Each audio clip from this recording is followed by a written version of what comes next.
Ready to go. Great. Welcome everyone to the Cameron Park CSD Community CSD regular board meeting. Today is Wednesday, November 18th, 2020, and we are starting our meeting at 6:32 p.m. And let's go ahead and start with our roll call. Jill?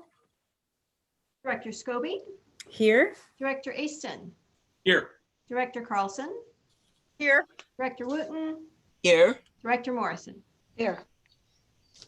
Great. And let's do our Pledge of Allegiance. I'd like to ask for a volunteer. I'll volunteer. Great. Holly? Director Morrison. It's all. Okay. I pledge allegiance to the flag of the United States of America and to the republic for which it stands, one nation under God, indivisible, with liberty and justice for all.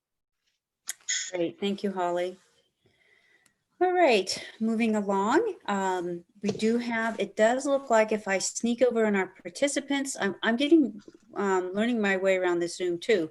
We have 3 attendees, so I'm going to go ahead and read that public testimony will be received on each agenda item as it's called. Principal party on each side of an issue is allocated 10 minutes to speak. Individual comments are limited to 3 minutes, except with the consent of the board. Individuals shall be allowed to speak on an item only once. Members of the audience are asked to volunteer their name before addressing the board, and the board reserves the right to waive said rules by a majority vote. So our next item after that announcement is adoption of the agenda. Would anyone like to make a motion? Do we have any comments? I'll make a motion that we adopt the agenda. I'll second that. Director Carlson, second. All right, we have a first and a second. Roll call, please. Jill? Director Scobie. Aye. Director Easton. Aye. Director Carlson. Aye. Director Wooten. Aye. Director Morrison. Great, so the agenda has been adopted and we're moving straight into our recognitions and presentations. So we'll go ahead and let Jill, you want to kick off the introduction?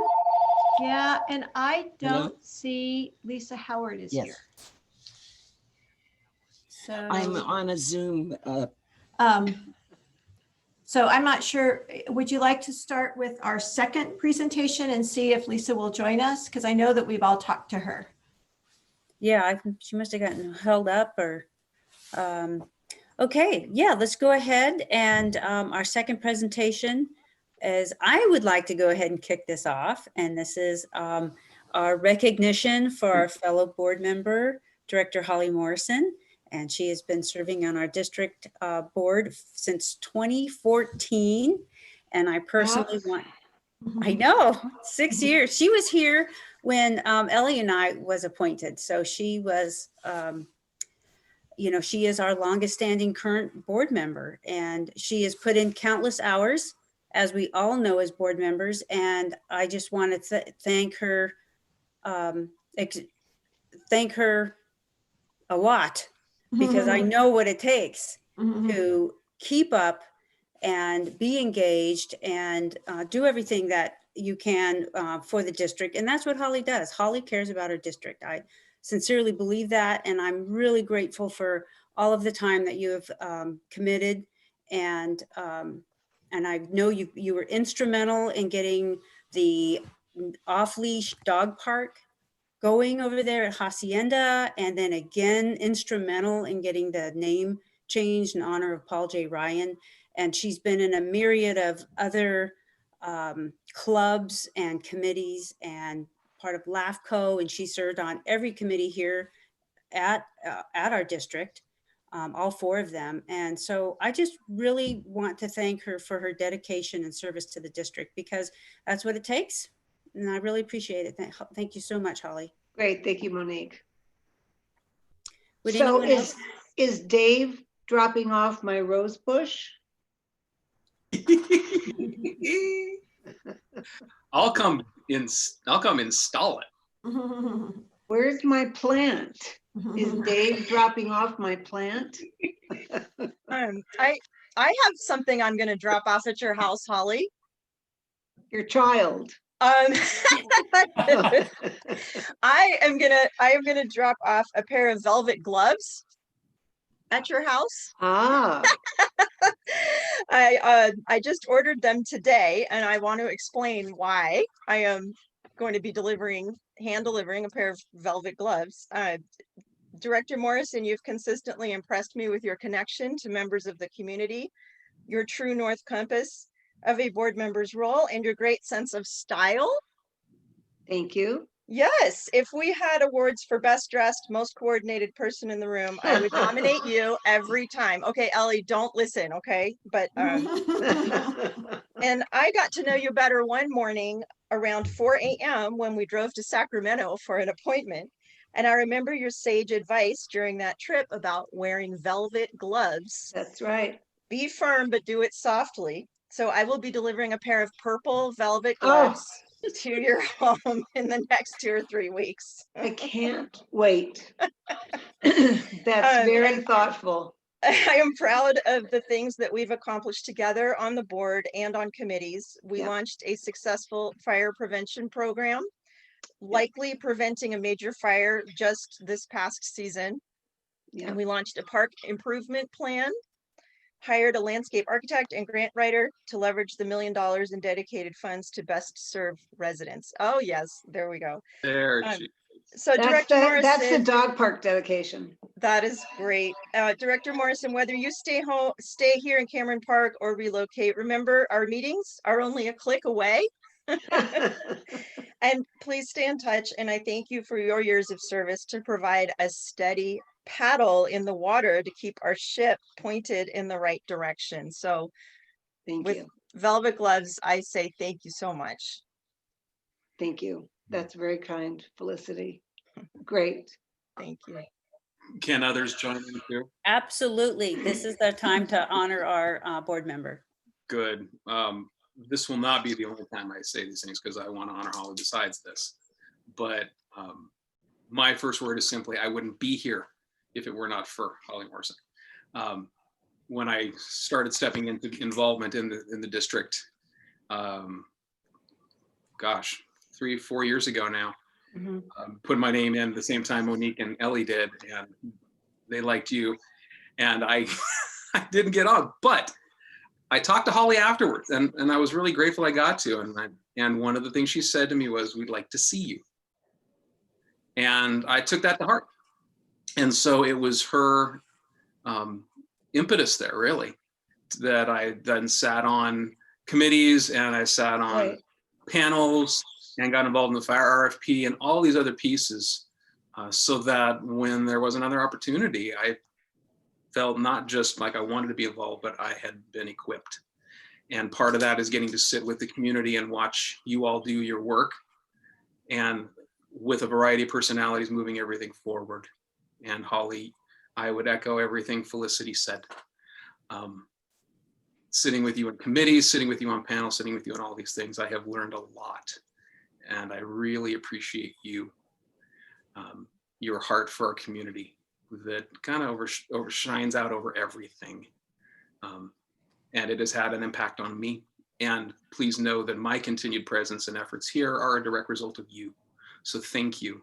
Thank you for putting that into me and everything you've put into bring us to this point. Because it's not just your service on this board, it's everything before and the years and the history that you bring that has been so valuable. And I appreciate you giving that to me as one of the people here, because I want to carry that history forward. It's so important, as you and I have talked numerous times. So please know that part of my honoring you will be doing just that. Great. That's great. Thank you. Thank you. Thanks, Eric. And I will come and smell the rose bush. Great. I can dig a hole. Any other board members, staff would like to make a few comments? I'd let Ellie go first before staff jumped in. Ellie, you're muted there, dear. I see your lips are moving, but I don't hear. We'll fix it for you, Ellie. Just a Nikki, Wait, I can you think can you hear me now? There you go. Good Yes. work. Okay. All I wanted to say was thank you to Holly, because when I first came up here and got involved with the CSD, she used to drive me all over the place because my sense of direction is a lot like an old rag. Anyhow, it took a long time, but she finally showed me one street from the other street, and I really appreciated it, Holly. You're Thank you. very welcome.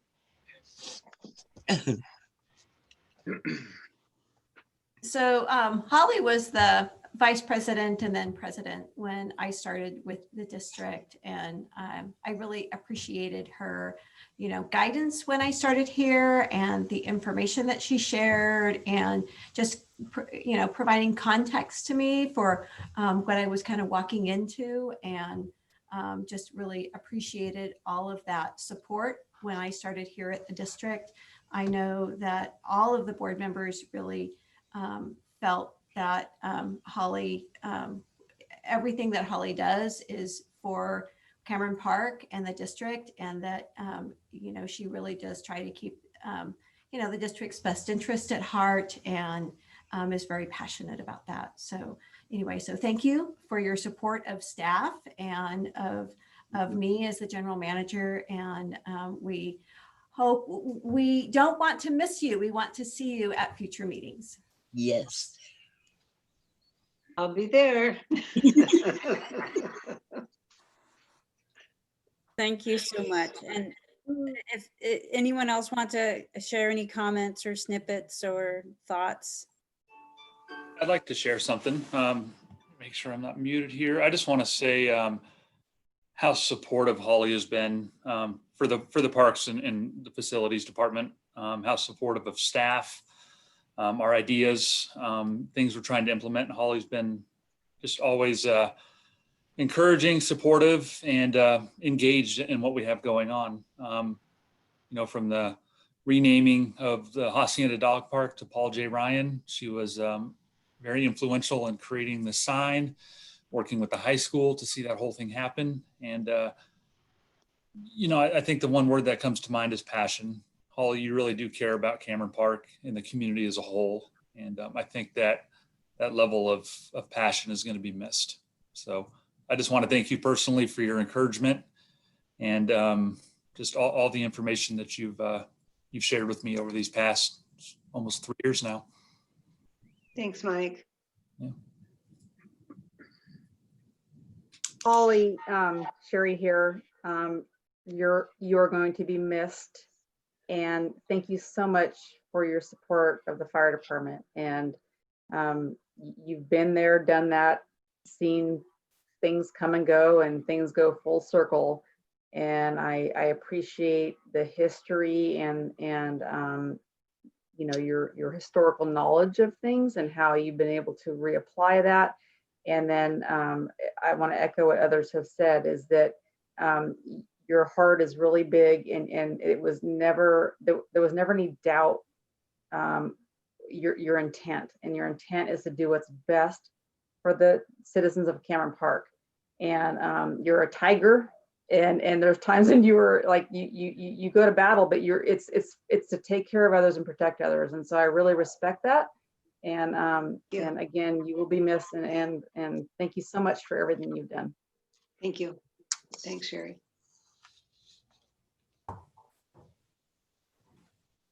Any other comments? Well, once again, Holly, we really appreciate everything you've done for the district. Pardon? We have a member of the public who's raising their hand. Oh, yes, of course. Now, how come I can't see that? I'm special. I didn't see it. Did you go to? You have to go down to attendees. I see. Yes. Okay. Barbara, Nikki, can you bring Barbara forward? Barbara. I apologize. My speaker went off. Okay, go ahead, Barbara.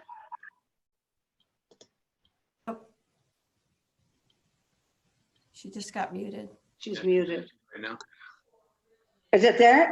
There you are. Okay. Well, my relationship with Holly goes way back before her 6 years on the board. She was part of the citizens group that used to try to keep our board, past board, present board, some of them in line.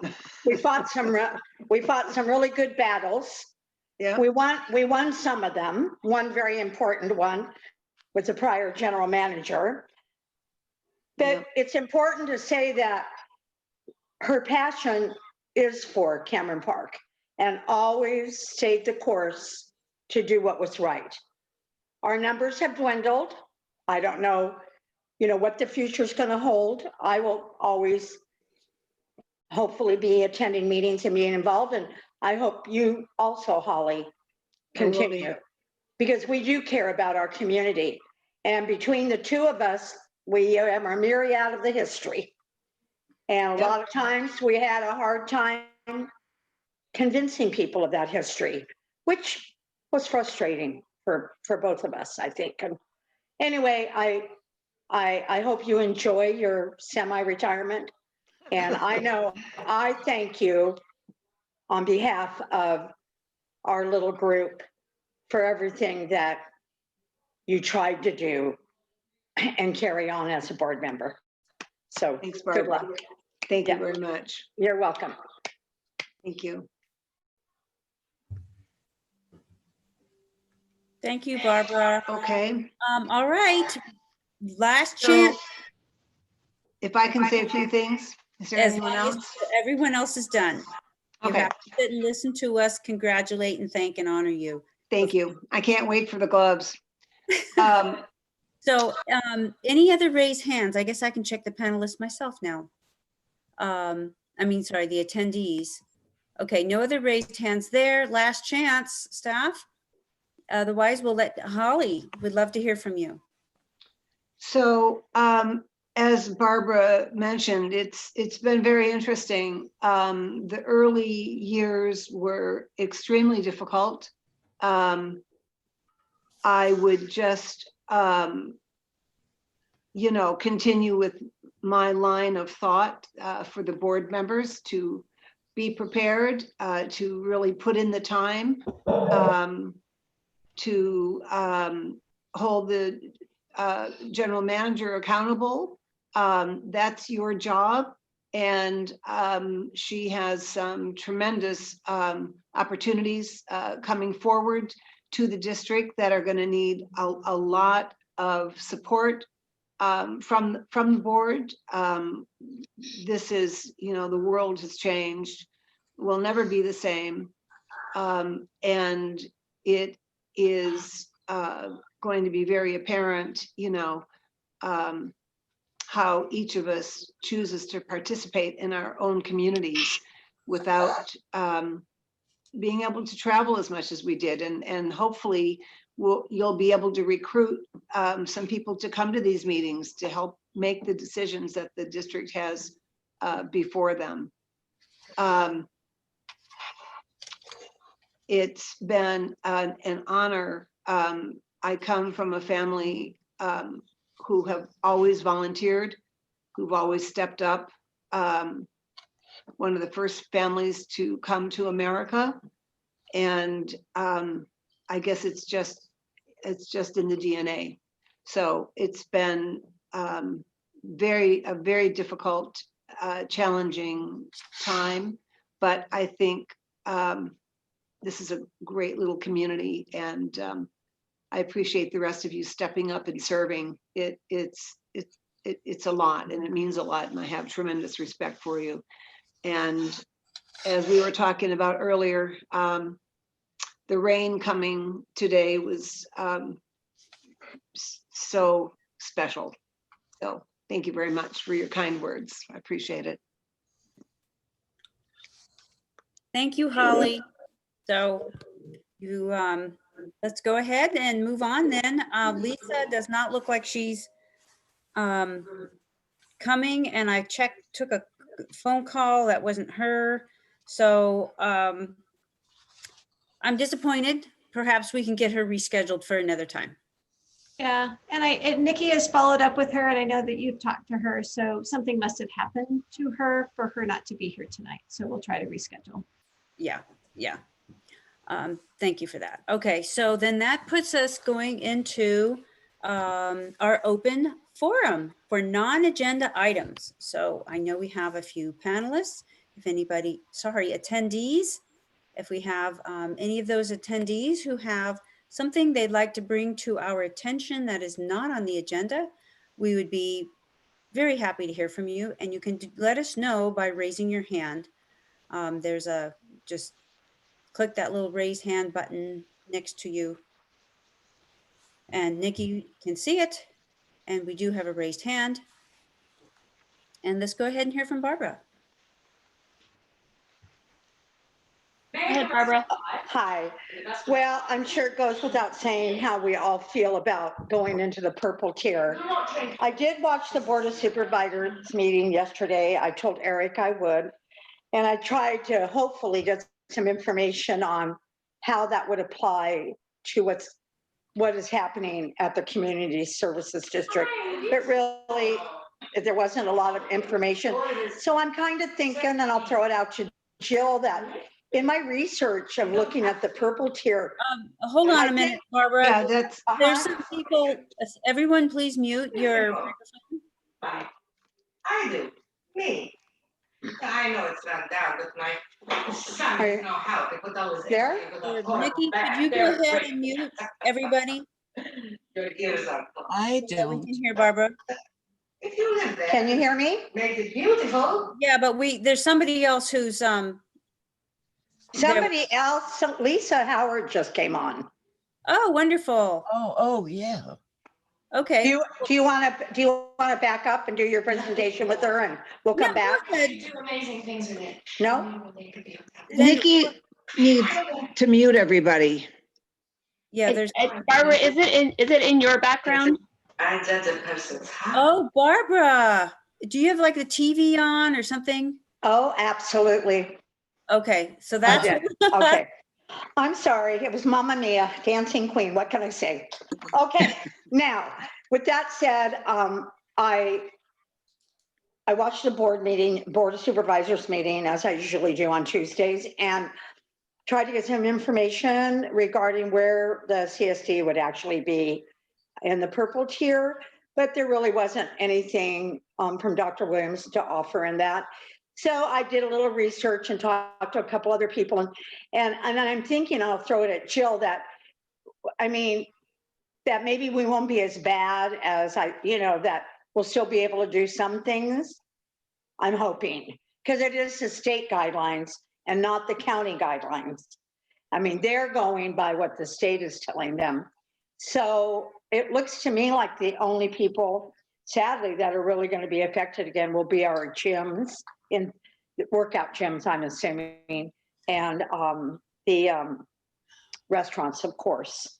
So I don't know if this was on the agenda for an update, but I'm just hoping that we can move forward with this and get out of it. And I just want to urge everybody, which I'm sure you're good, but you know where I work, and people just have to start wearing a mask, and they just need to quit politicizing this virus, and they need to do what's right.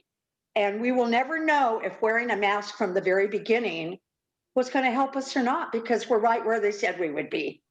And I've had 3 households, friends of mine, touched by this virus. Luckily, nobody's that ill. They didn't get put in the hospital. I hear all different things about it, but I still say people just have to be safe, and you just have to encourage people to be safe. And maybe we can get through this. So that's all I really have to say. thank you, Barbara. You're welcome. Yeah. Okay, well, let's go ahead and break then back and go ahead now that our presenter is here. I'm so happy to see you, Lisa. And we can go ahead and go back to our recognitions and presentations. Then I will ask if our other attendees would like to speak in open forum, and then we'll continue on with our meeting. So if I turn this over to Jill, are you going to introduce our speaker? Yeah, I can introduce our speaker. Lisa Howard is from the Citizens Climate Lobby, the Roseville chapter. And she's going to be speaking with us today about climate change. But what she and I think Monique Scobie have talked about is what we'd really like to understand is how climate change is going to be affects us on a community level. You know, what can the community services district do? What should we be aware of? What's on the horizon that we can help with, you know, the climate change on a local government level. So anyway, with that, I will turn it over to Lisa. Well, thank you very much for having me tonight. I'm sitting here trying to figure out how to get back to my presentation so I can share it. Okay, I think I found it. Yes, so I am Lisa Howard. I am the leader of the Roseville chapter of Citizens Climate Lobby. For those who don't know, we are a national, nonpartisan, grassroots organization that tries to advocate for federal climate change legislation. And we do that by trying to get local people and local organizations, local governments involved. So I'm going to switch over to my presentation here, and we'll talk a little bit about climate change in California and El Dorado County. And let's see here, I need to share my screen. Hang on. Where is share screen? Here we go. Okay, actually it's telling me this screen sharing is disabled. So we need Nikki to help you out there. She's running our meeting. I'm just going to make this really easy and make you the host for for your presentation, and you can just send it back over. Okay. Okay. All right. So now if I hit screen share, yes, you can see my screen. Not yet. No. No. Coming up. Now There you go. Yes. Good. Yeah. All right. Okay. Okay. So I'm going to tell you how I sort of got involved in this. I did not start out as a climate activist. In fact, scientists have been talking about climate change pretty much my entire life, and most of the time it went in one ear and out the other. In fact, the year after I was born, back in 1965, Lyndon Johnson's Environmental Pollution Panel was already warning that carbon dioxide could impact the Earth's heat balance. Then, 10 years later, in 1975, the National Academy of Sciences was warning us that human activities could influence the climate in possibly undesirable ways, is what they put it. In 1988, NASA scientist James Hansen testified before Congress that global warming had begun. But I didn't really pay a whole lot of attention to this until 1997, when the Kyoto Protocol was signed. That was the very first international treaty to limit greenhouse gases. And when it was signed, I remember thinking like, gee, that's kind of sounds like a problem. It sure is a good thing the whole world's working on it, and sure is a good thing we have time to fix it. And I went back to my life. And I didn't give it a lot of thought again for a while, until An Inconvenient Truth came out. I watched the movie and I'm like, oh yeah, that's a problem. Sure is a good thing the world's working on it. Sure is a good thing we have time to fix it. And once again, I went back to my life. Now in 2015, when the world was getting ready to sign the Paris Agreement, I was paying a little bit more attention. And when all of the countries in the world but 2 signed the agreement to keep warming to well below 2 degrees Celsius and try to keep it to 1.5 degrees, I thought, great, now we got targets, we got the whole world working on it, we have time to fix it. And once again, I went back to my life, because we all have a life, right? So that didn't change until 2018. And the reason is because I didn't really think climate change would impact my life. I was more worried about people in hurricane areas or low-lying coastal areas. But I was thinking, well, here in California, like, nah, in my lifetime, nah, it's not going to be such a big deal. And then in 2018, the US government put out the 4th National Climate Assessment, Volume 2.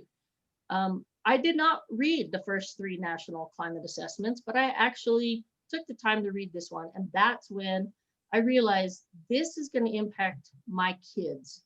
And that's why I'm here tonight, because of my children. The 4th National Climate Assessment, it had one of the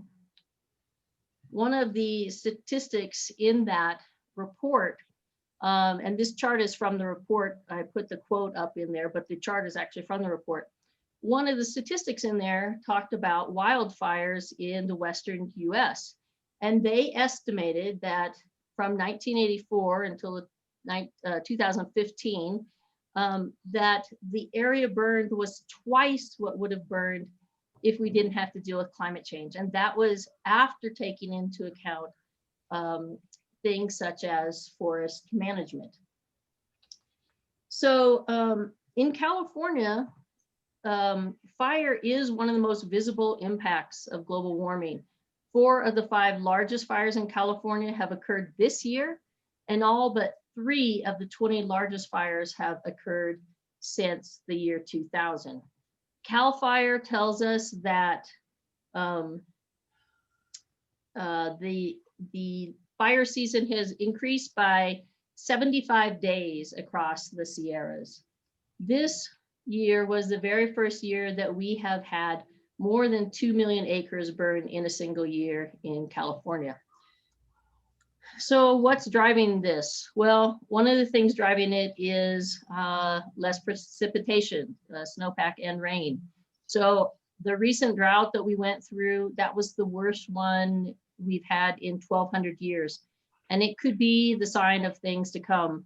The state climate assessment estimates that our snowpack could decline by 1/3 by mid-century, and it could shrink to less than 2/3 of historic levels by the year 2100. So this is an example of your neighboring county, Placer County, recently did their sustainability plan. And these maps are, or these charts are from their sustainability plan showing what the snowpack levels have been historically. The darker areas are, more inches of snow. And then what is projected if we do nothing by the end of the century. So as our water is decreasing, our temperatures are also increasing. So we're expected to have both higher temperatures and more days of high temperatures coming up in coming years. In California, our average temperatures could increase by 10 degrees Fahrenheit by the end of the century if we do nothing. And in El Dorado County, I pulled up this slide. This slide is from the Union of Concerned Scientists. They have an interactive map called Killer Heat in the United States. Typically, El Dorado County has 0 days of 105 degree or hotter weather. But by the end of the century, if we do nothing, El Dorado County could have 10 days a year with a heat index that exceeds 105 degrees. And that includes 1 day a year with off the charts heat. What off the charts heat means is the feels like temperature will be off the current chart, which maxes out at 127 degrees Fahrenheit. That's the temperature plus the humidity gives you that feels like degree. I know when I start throwing out statistics like this, that there's a lot of people, they'll be like, that's ridiculous. Scientists, they can't predict the future. And I tell people, you're right. Scientists can't predict the future because they're not fortune tellers. What they are is data geeks. They take the data they have, they throw it into a supercomputer model, and they say, if we do this, then this is likely to happen with X degree of certainty. And the thing is that scientists are very certain that climate change is happening, and we are the reason.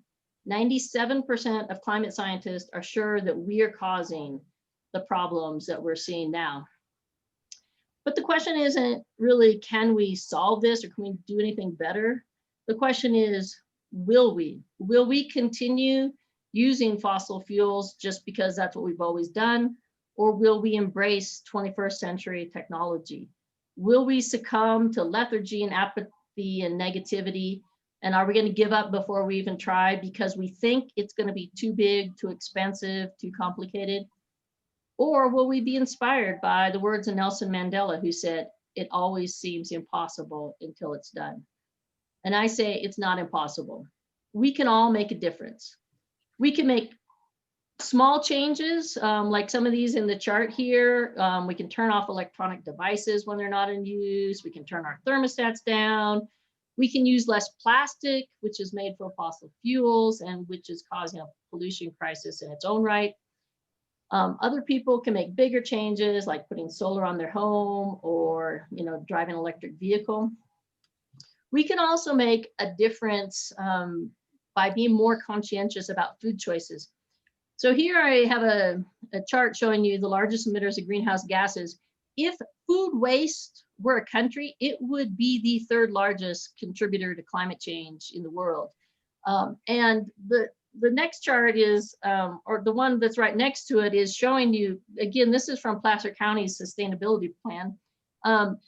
They've had all of their greenhouse gases going down for the last 10 years that they did this, except for solid waste. You can see that's going up. And that's because food waste, when it decays, well, and not just food waste, but any sort of like biodegradable product that's wasting away in a landfill is going to create greenhouse gases. So one of the things that we can do is compost and eat lower on the food chain. That's another thing in terms of eating, because many of the world's rainforests are being cleared to graze cattle and to raise feed for those cattle. Another great thing that people can do is plant trees. If you're a homeowner, you can put one in your yard. If you don't have a home, maybe you can volunteer with local tree planting organizations. You can donate money to tree planting organizations. Trees do a lot of things, including absorbing carbon dioxide and giving oxygen. So they are a great way of taking individual action. The problem is that individuals alone, we can't solve this problem. We also need the government to support solutions that are both climate friendly, business friendly, and economically sound. Something that's not going to break the federal government, something that's not going to cost trillions of dollars, something that's not going to, make individuals go bankrupt. That type of solution does exist, and that is what the kind of solution that Citizens Climate Lobby advocates. So we have been building grassroots nationwide support for HR 763, which is the Energy Innovation and Carbon Dividend Act. This act would put a price on carbon and it would return the revenue to consumers. The reason that it's a great thing is because it would reduce greenhouse gases by 40% over the next 12 years. But it's revenue neutral, so the government's not going to have to shell out trillions of dollars. And the money goes back to Americans. So most Americans would earn more in dividends than they'd pay in increased energy costs. Because this solution doesn't require a huge government investment and it doesn't add regulatory burden to big business, it's actually a solution that is liked by both sides of the political spectrum. In fact, former Republican Secretaries of State Schultz and Baker brought the idea of carbon pricing dividend to the forefront a few years ago with an editorial in the Wall Street Journal. And they were joined by more than 24 Nobel Prize winning economists and all the living former chairs of the Federal Reserve supporting the idea. The idea is also supported by prominent scientists, big companies, including the oil companies, and environmental organizations. It's a very strange group of people because in these divided times, it can be hard to get people from different political backgrounds and like oil companies, environmental groups, agreeing on something that says a lot. But the reason it's been supported by so many people, so many backgrounds, is because it's an idea that works. They're already doing this in Canada quite successfully. The EU is talking about implementing carbon pricing. There's a few other places around the world. But it is an idea that makes sense economically and environmentally and business wise. So in our local area, the city of South Lake Tahoe, city of Truckee, all these different ski resorts have written support of the particular bill that we are supporting, HR 763. There are a couple other carbon pricing bills in Congress. So anyways, that is my presentation. I just want to say climate change is impacting all of us who live in California, but the whole world is working on it. We still have time to make it better. And it's up to all of us to work together on solutions to ensure a better future for our children and grandchildren in California and beyond. Thank you. Great, thank you, Lisa. Stop sharing. Okay, okay, Nikki's now the host. And do we have any questions? Let's start with the board. Does the board have any questions that they'd brief, of course, so we can get on to our rest of our business, but questions, anyone? This is Director Carlson. I really appreciate the presentation. Thank you so much. And I believe that with the pandemic, we are currently all experiencing climate change, as pandemics are more likely with, warmer climates. So thank you. I think that brings the point home.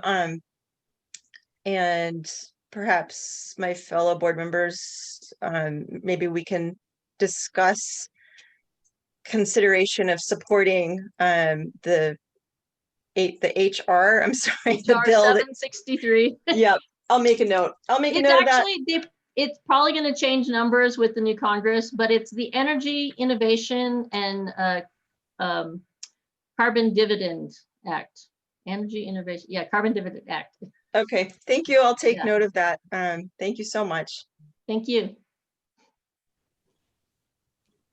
Any further comments? Do we have, we typically let the audience, if there's any attendees, if you're interested in making a comment or have a brief question, then just raise your hand. Oh, we have one from Glenn. Glenn, yeah. Go ahead, Glenn. Go ahead. Folks, can I talk? Can I? All right. Yeah, I didn't realize this presentation. I just got into the end of the presentation. I really appreciate it. Is it going to be posted online, or is there a way to get a copy? Post it. I could send you my slide presentation. I don't think the slides don't have a lot of information. Well, I mean, they have a lot of information, but not all the things that I said. So I don't know, is this recorded? Is the whole meeting recorded? So I'll find it. Yeah. Yeah. We'll make it available. The meeting is recorded, and so we can make that available. Glenn, I'll work with you on that. Okay. And carbon tax is real important. I agree. Been in this field for 46 years. Wow. Energy research. Glad you're doing this. Thank you. The meeting recording will be posted on the board meeting page right within the next couple of days. Okay. Thank you. Yeah, and I think Lisa can get some information to Jill to distribute. Sure, definitely. It's a good idea. Yeah. I'll send you my slide deck. And then anything else, I could send you some more information on the Energy Innovation Act. That'd be great. Okay. Great. Any further questions or comments before we move on?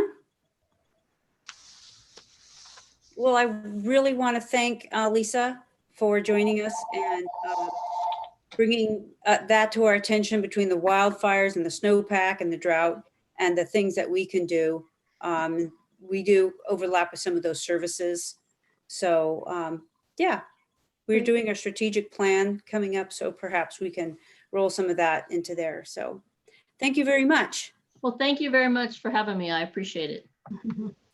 Okay. Bye. Right. You're welcome to stay for the rest of the meeting. Well, I have a special dinner waiting for me, so. Oh, Good okay. move. Thank you.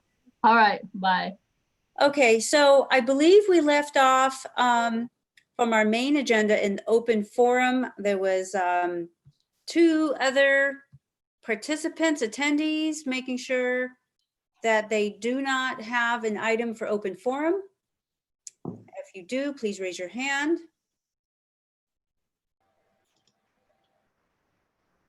And I guess. No hands raised. Thank you. Seeing none, we'll move on to our approval of our consent agenda. Any comments, motions?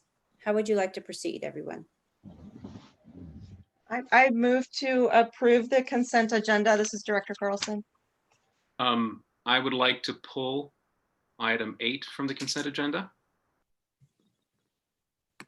Okay, we have, you want to change your motion there to pull item 8? Sure, I move to approve the consent agenda with the exception of removing item 8 to be And discussed. as I'd part like of to item pull, 10. this is Director Morrison. I'd like to pull item 9 as well. All right, Felicity, you want to change that again? Sure, absolutely. I move to approve the consent agenda with the exception of removing item 9 to be discussed under item 10, general business. I'll second that, Director Morrison. All right, we have a first and a second. Roll call vote, please, Joe. Director Scobie, Aye. Director Easton. Aye. Director Carlson, Aye. Director Wooten, She muted. Ellie, you're muted. Director Wooten, you want to say aye? Aye. Thank you, Ellie. Director Morrison. Aye. All right, we have our consent agenda approved with the exception of pulling number 8 and 9, 5-0. All right, so moving on to our general business, which is item 10, items removed from the consent agenda. Let's go ahead and just take these in order. Item 8. Okay, the district staff is recommending approval of resolution 2020-26, which approves using park development impact fees for the development and construction of the park, Cameron Park Lake Splash and Spray Ground. The Board of Directors approved the park improvement plan back in September. The Splash and Spray Playground at Cameron Park Lake at the site of the old lagoon was an element of that park improvement plan. This request is consistent with the spirit of the fees that have been collected from developers for park development impact fees. It is to expand park services within the district boundaries. And, you know, as the report kind of demonstrated, that we're making this new amenity accessible to people of all abilities. Also, it will be open more months of the year and more hours during each day. Yes. So we're recommending approval of this. If the board approves this resolution, it will go to the Board of Supervisors for approval and consideration to allocate those funds to that project. Couple of items to note. I think there's been some concern about how this development might or might not impact the levee that is between the current lagoon and the lake. At this time, we're not suggesting any changes to that levee. I think maintaining the integrity of that levee is going to be really important.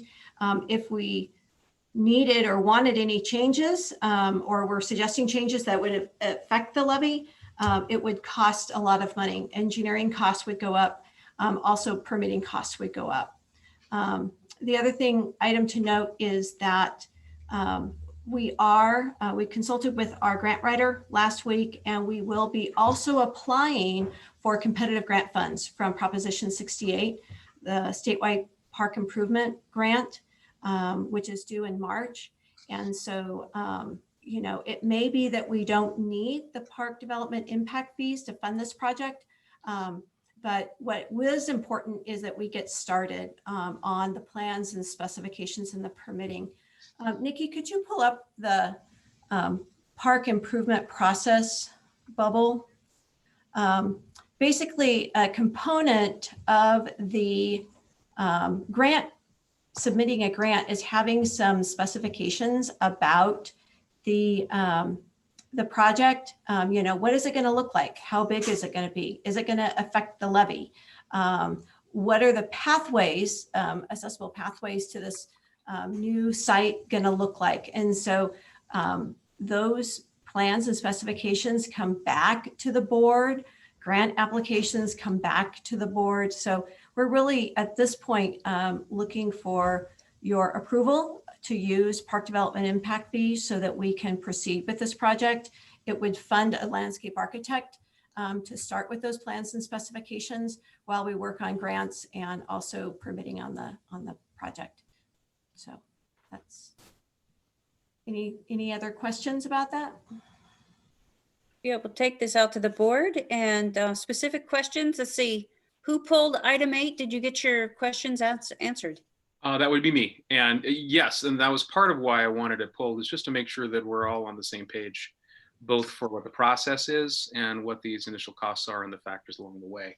The first big step here, as was brought up, is, well, and I don't want to go too far on this until we come back for discussion, but the first big piece is that landscape architect plans and project oversight, which is going to tell us what we can actually do.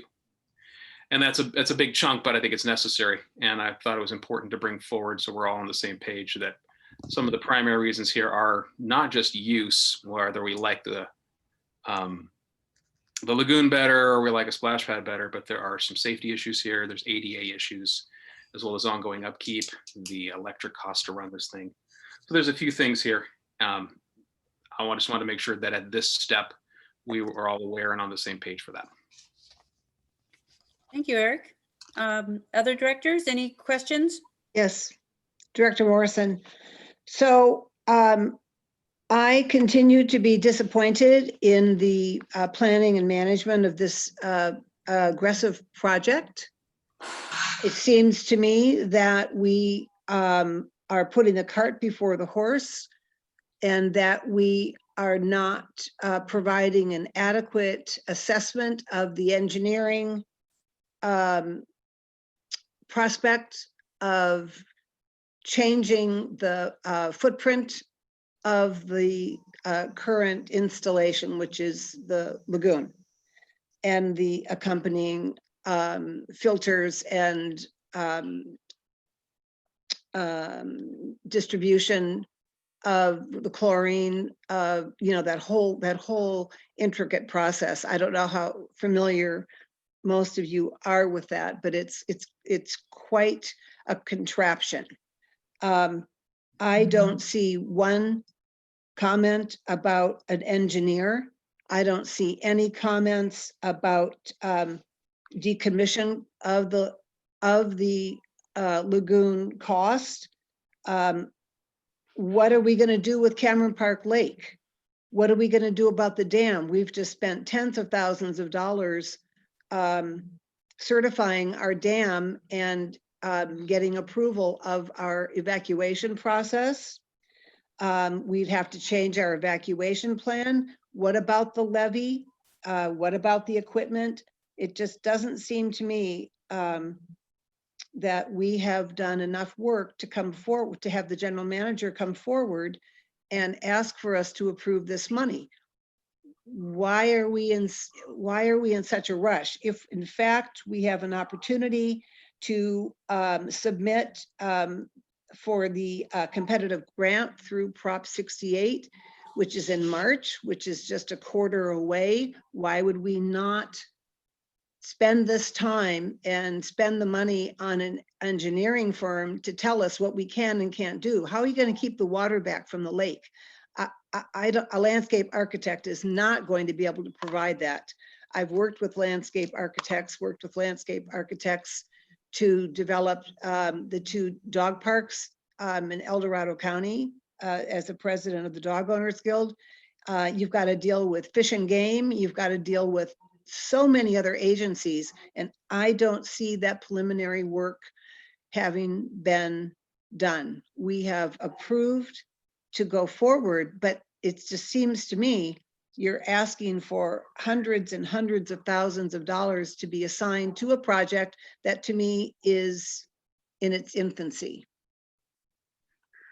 My comments. I think Jill can answer quite a few of those. Oh, I'm sorry. So we're actually looking for a funding source to do exactly what Holly is asking. And that funding source is the park development impact fees. If we don't use the park development impact fees to pay for a landscape architect who would also engage an engineering firm and would investigate the permits and do the plans and specifications, if we don't use the park development impact fees to do that, we would be using general fund money. And as you all know, I understand that.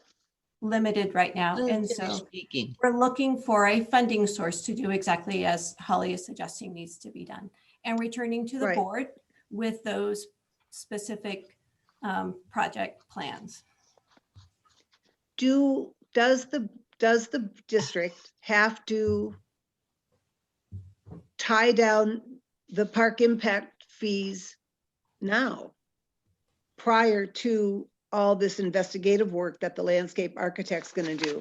I mean, you've got an estimated cost for that process, I think. Unless you want to use general fund. Haven't we already had someone looking at the proposed splash and spray playground? General fund for which part, Jill? All of it, or the landscape architect? So the Parks and Recreation Committee has talked, and staff have talked with Calla and Associates about continuing their contract to provide plans and specifications for the splash and splay playground and the associated amenities for that lagoon area and the pathways and all of that. And so it's about $100,000 for that work. And so my recommendation is that the board would like to move ahead with this project to expand park services in our community. Ideal funding source is the park development impact fee so that we can start that work. If another funding source comes in through a competitive grant, then we will also use that funding source and we'll need less of the park development impact fees. Yeah, and I'd like to say something as having heard a lot of this information at the recent parks meeting where we decided it would be time to bring this forward to the board. Right. I think that a lot of these questions are exactly going to be explored and answered as we do this kind of exploratory work. I remember first attending Cameron Park meetings when I was pregnant with my son in 2013, and we already had a lot of the park improvement fees at the county, and he's 7 years old now, and they've been sitting up there this entire time. So, you know, he'll be 14 before we know it. And I just think it is time to move forward and improve our parks with the plan that we've had input on and prioritized, and with professional recommendations and discovery on what we can and can't do. So that I think is what we're doing, and we're doing it in a way that is not using the general fund. So I'm really excited to develop the park that is a mile away from my house so that my child can start to use it, and so that people of all abilities can use it, and it doesn't cost our district an inordinate amount every day to run it. Doesn't. So that's why we recommended to move this up to the board for approval. And I Yeah, go ahead, but I'm Ellie. going to. When we discussed this a while back, we were all pretty much happy with this, especially this splash and the one the little kids like.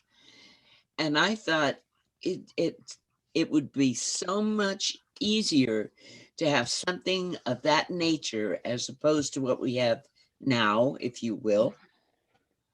So I just don't see where there's a problem with bringing it to the Board of Supervisors. Well, it's my understanding we are just past the "we are here" mark into the project description bubble. And we need to have those plans and specifications. We have to buy them ahead of time. It's not committing us to do any of that work.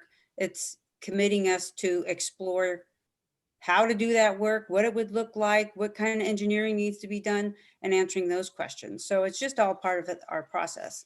So I'm in support of using our park impact fees until we can secure other funding. And it would be great if we can get a grant, but we can't even apply for the grant until we have this information anyway. So if we don't move forward, we wouldn't be doing the project. Well, all we're doing is going for the, what is it, plans, costs, specifications. That's not out of line for anything. Well, again, part of the reason why I wanted to pull this is both, again, to make sure we're all on the same page, but recognize the process. This is the next step. We are approving to go out with the next step to get the studies done, to get the impact studies done, the engineering, all of that. That is the next step. It comes back to us before anything else happens. So this is not a commitment to spend everything and do everything. This is a commitment to the next step. And if it's the next step, if we feel like, yes, everything's been proven, we want to move forward, great. This has no impact on our general budget, which we don't want right now. If anything, it helps because it allows us to continue the lagoon being decommissioned and does not incur those costs. If we don't want to do this, then we have to talk about the costs of the lagoon, recommissioning it, bringing it back in. If we don't do that, it becomes a big liability, and that concerns me. So. And Ellie, if I could just say, it's not a small amount. The request is for almost $544,000. Well, the request is for 115 at this point. That's the total project. We're not committing to the whole thing. That's the total project. Correct. It's 115, which is about 16% of the total. And that's, from my understanding, relatively standard in a project.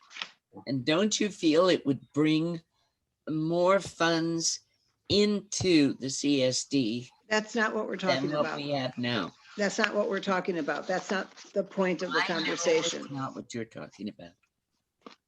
All right, so with no other comments from the board, are we ready for public comment, everyone? Okay, let's see. I believe we have a hand raised, and that would be Barbara. We'd love to hear from you. Well, I have to agree with Holly. I think what bothers me the most is moving forward to, I've watched this board approve the draining of funds, and I don't like it. We don't know what's going to happen, you guys. We don't know the economic uncertainty of this virus has certainly impacted the CSD. I will say that I don't feel at this time, and I've discussed this with Eric, that the CSD is completely transparent about exactly how this is impacting us. I'm all for the park improvement and the splash park, but I thought the whole point of getting a grant writer was for us to start getting grants. However, I guess there's only one time a year that those are even available.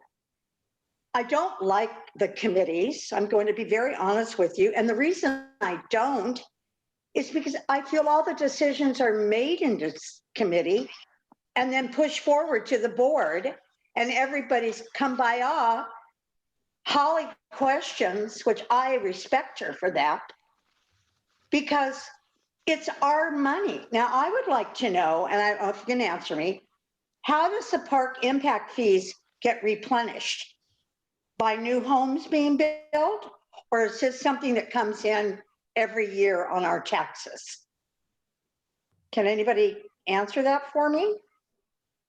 Are you done with your comments, Barbara? Because I'd like to know if they get replenished. If our park impact fees on new construction? Yes or no?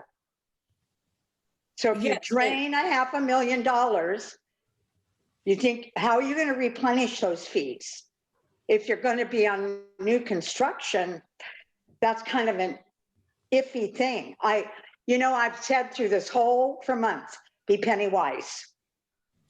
I have said that for months, and I'm not saying not to move ahead with it, but I'm saying to be cautious of draining every dime out of your little accounts.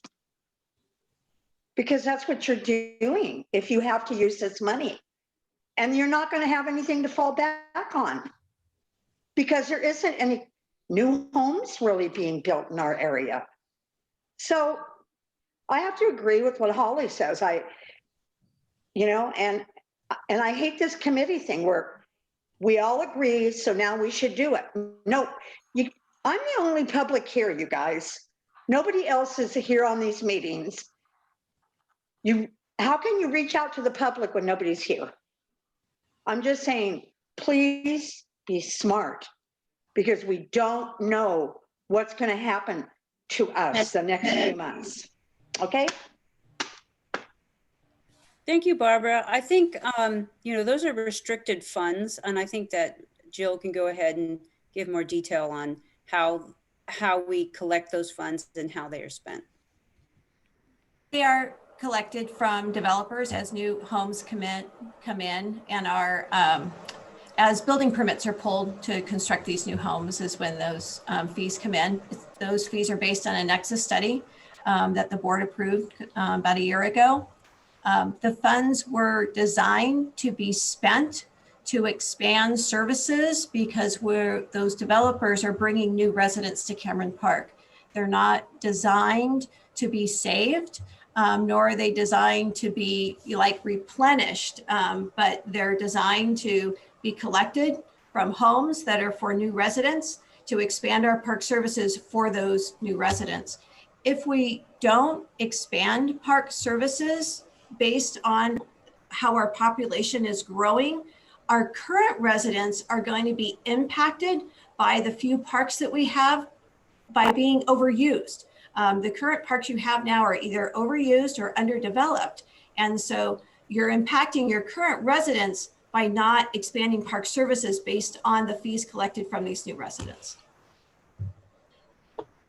Okay, thank you, Jill. We're out at public comment right now. Is there any other attendee who would like to comment on this item? If so, would you please raise your hand? There are no other hands raised. Okay, we'll close public comment, bring it back to the board. And how would you like to proceed, everyone? Well, I want to add one other comment in this is, it's my understanding that there is a lawsuit moving through in El Dorado Hills right now where residents are suing the CSD for some of these park impact fees because they haven't been used. And, there's a shelf life on it. Like the general manager said, these don't just sit there indefinitely. They have to get used at some point, or as we're seeing, there are some residents there that are saying we want them back. And recognizing how long it takes to do things of this nature, at some point, a process has to begin. And for me, knowing that we have to do something with that lagoon, we have to do something with it. And our options are to just leave it as is and decommission it, but not do anything, which has a cost to it, to recommission it and put it back in use, which has even higher costs to it, and liability because it is not ADA compliant. That's a big piece for me. And I know it's been that way for years. There comes a point where we can't live with that anymore. And so with those two things in place, moving forward with this allows us to look at another option, to explore it, to get an engineer's report, to do all of that work, but we don't move forward on anything else until that comes back to us and we see the impact and then we make a commitment at that point. So why aren't we asking for just the funds to begin that process? Why are we committing ourselves to the 544,000? I don't see that we are, Director Morrison. We're committing ourselves to the next. Yeah, we're not. Just That's- the 100-something thousand. That's So the math. now it be resolved that the Board of Directors of the Cameron Park Community Services District request use of the park development impact fees to fund up to 75%. We're Mhm. asking for the funding. Right. Because Instead, it's part of a project, and the first step of the project is to do that. It comes back to us, we're not spending it, but we're allowing it to happen if the board decides at every step along the way that we want to do that. That's how I'm interpreting this. Makes the process efficient. We don't have to keep going back to the board of Well, sure. directors, the board of supervisors. well, sure. How, all along the way, how that money is spent. And if we end up abandoning the project, the money just simply doesn't get spent. So, Which makes sense. Well, it doesn't commit us to spending it, but it frees us to do that if the board decides at each step along the way.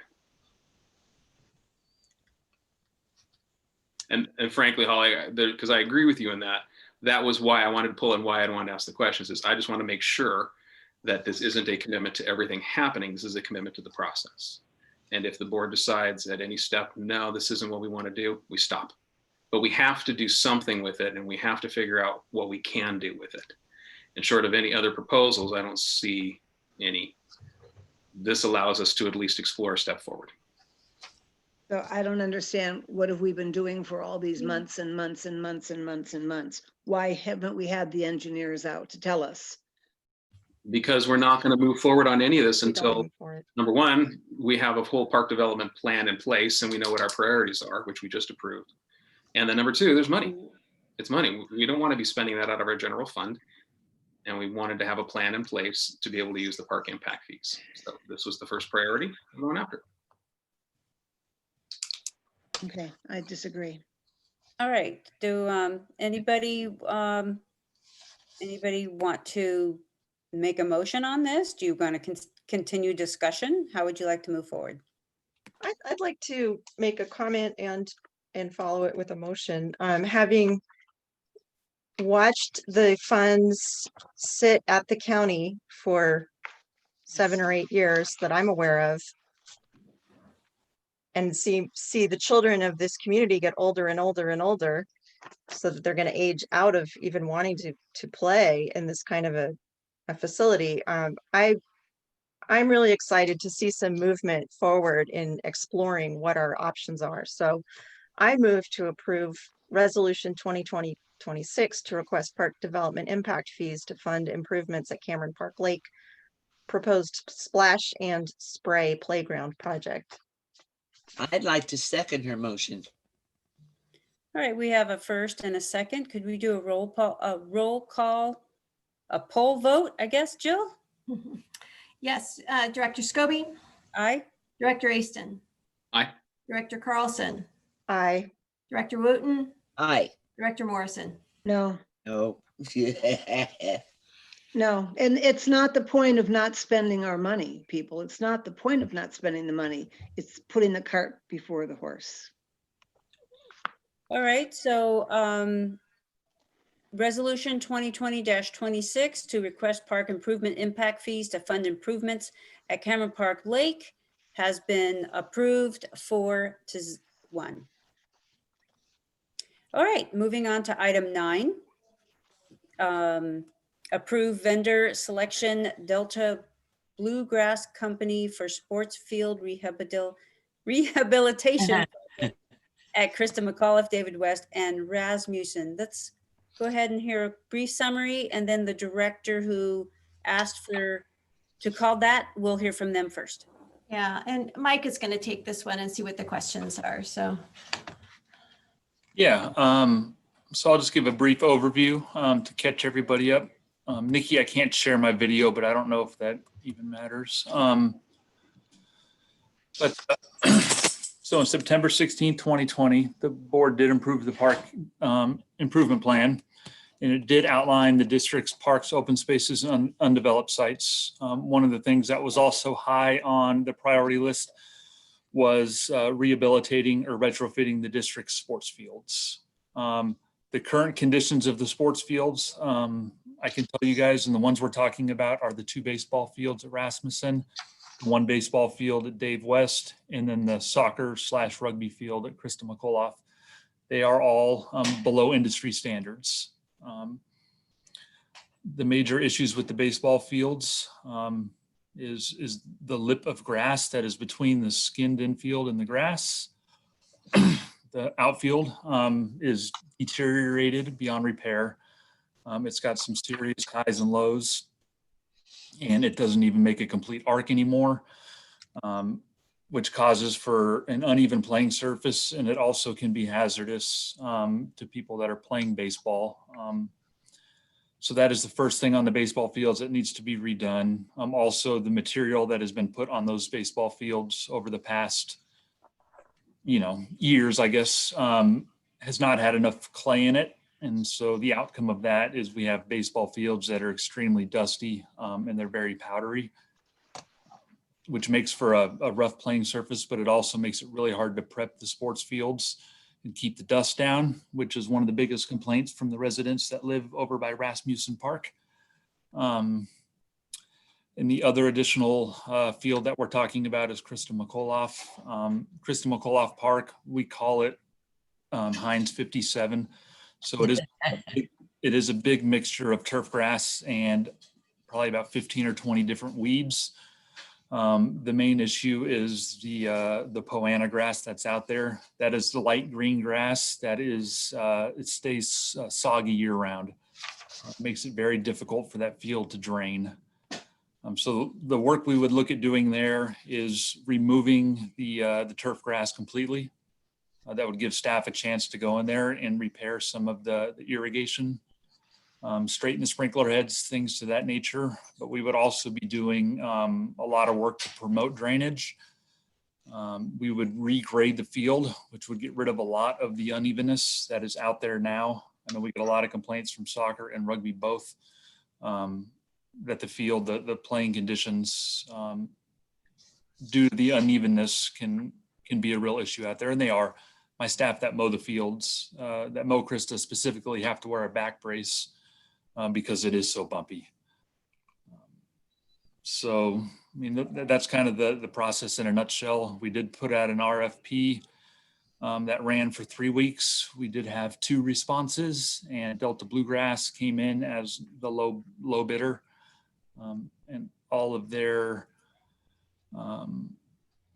bids and their process through all this, I feel very comfortable with. I have worked with Delta Bluegrass in the past, and I did call on some of the references, and I do feel like that is the company, and this is the process that needs to happen in order to get our sports fields to industry standards, if not a little bit higher, so that we can have fields that the community can be proud of, that the kids that play on them can be proud of.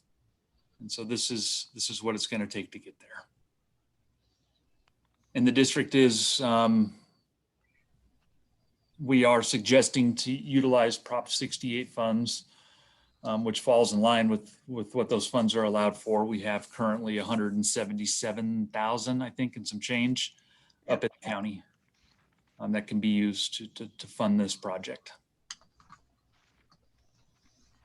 Thank you, Mike, for the update. And yeah, you have any questions?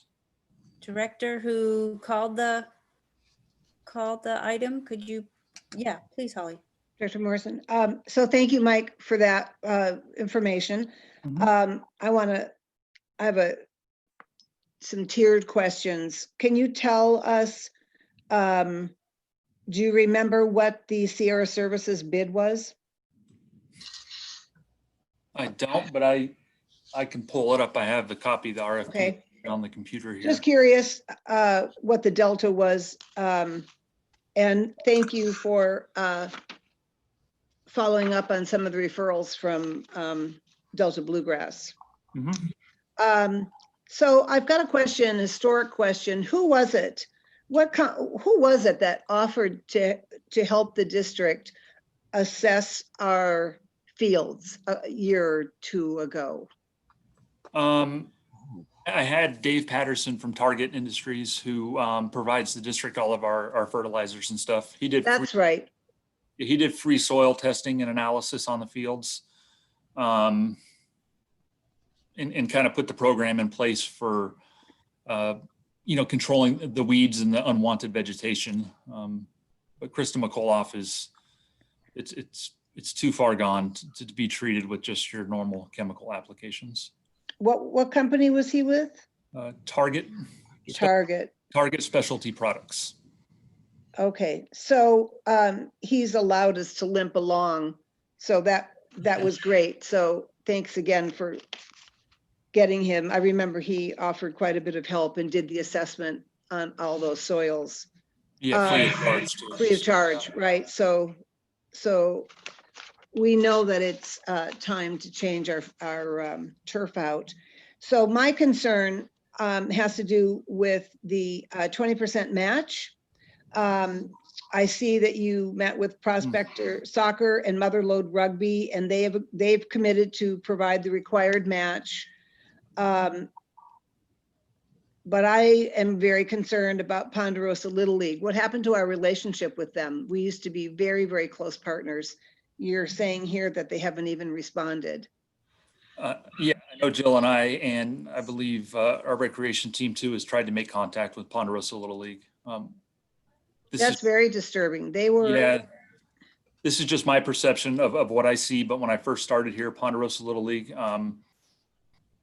they were much more responsive. They seemed to communicate well with the district, and for some reason that just kind of fell off the wayside. And I don't know if that has anything to do with the relationship more than just their organization or the COVID. Yeah. Well, no, because Little League in this district is the biggest thing going. So that's a real concern. And so I'd ask the general manager to dig into that. That's very concerning. And what if they don't come up? What did Ponderosa and Motherlode say about their split? They're talking about putting in a third of that 20% of that 23,887, right?